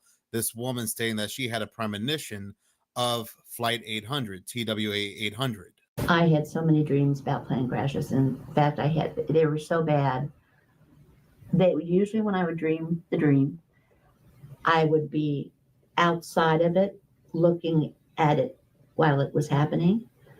And about a week or 2 later, there would be a plane crash. This happened to me all through my flying career. Worst one was Flight 800, which was TWA Flight 800, that went down in New York into the water. I had been on that plane about a month or two before, that same exact aircraft. I was in Hawaii. We had a mechanical on that airplane. So I was working the upper deck. We had stairs that went, the plane, it was a 747. So I thought, well, I'll go back and talk to the flight attendants in the back, which I did. And when I got up to the main sea galley, which was around row 17, 18, 19, I started to get this feeling, such a feeling of terror and dread that I could not even describe it. I could not describe it to anybody. And the closer I got to first class, I was getting weaker and weaker and feeling this horror, just sheer horror. I was literally crawling up the stairs to get to the upper deck. And I was working with one of my good friends, and she saw me crawling up onto the deck up there. And she said, "What's wrong?" I said, "This airplane within the next few months is going to go crash in the water." And she said, "What?" I said, "This airplane will crash in the water within the next 2 months." And I was visibly shaken. I was terrified that whole flight because I was sitting in the upper deck. That was my seat for takeoff and landing. But the most amazing thing about that was when I was sitting there and trying to calm myself down, the flight engineer came out from the cockpit and he saw I was visibly upset. He said, "What's wrong?" And my friend said, "She said this plane is going to crash within 2 months in water outside in New York." And he said, "Well, I sure hope it's not today." You know, he made a joke out of it. This same flight engineer was on that plane when it crashed. And when I heard the news, I was at home and a friend of mine called and said, "Turn on CNN." They showed the plane burning in the water. And then they said the plane number. And I knew that was the exact same plane I had been on in Hawaii. And I knew that what I literally, this was not a dream that I had. This was the first time I actually really felt what these people had to have gone through. It was the most horrific thing in the whole world. It was just horrible, horrible. Because the cockpit broke away from the airplane and the plane kept going up. The cockpit fell into the water. The plane kept flying. These people knew exactly what was happening. And that's the horror and fear that I felt that day on that. Cool, Phil. Follow me.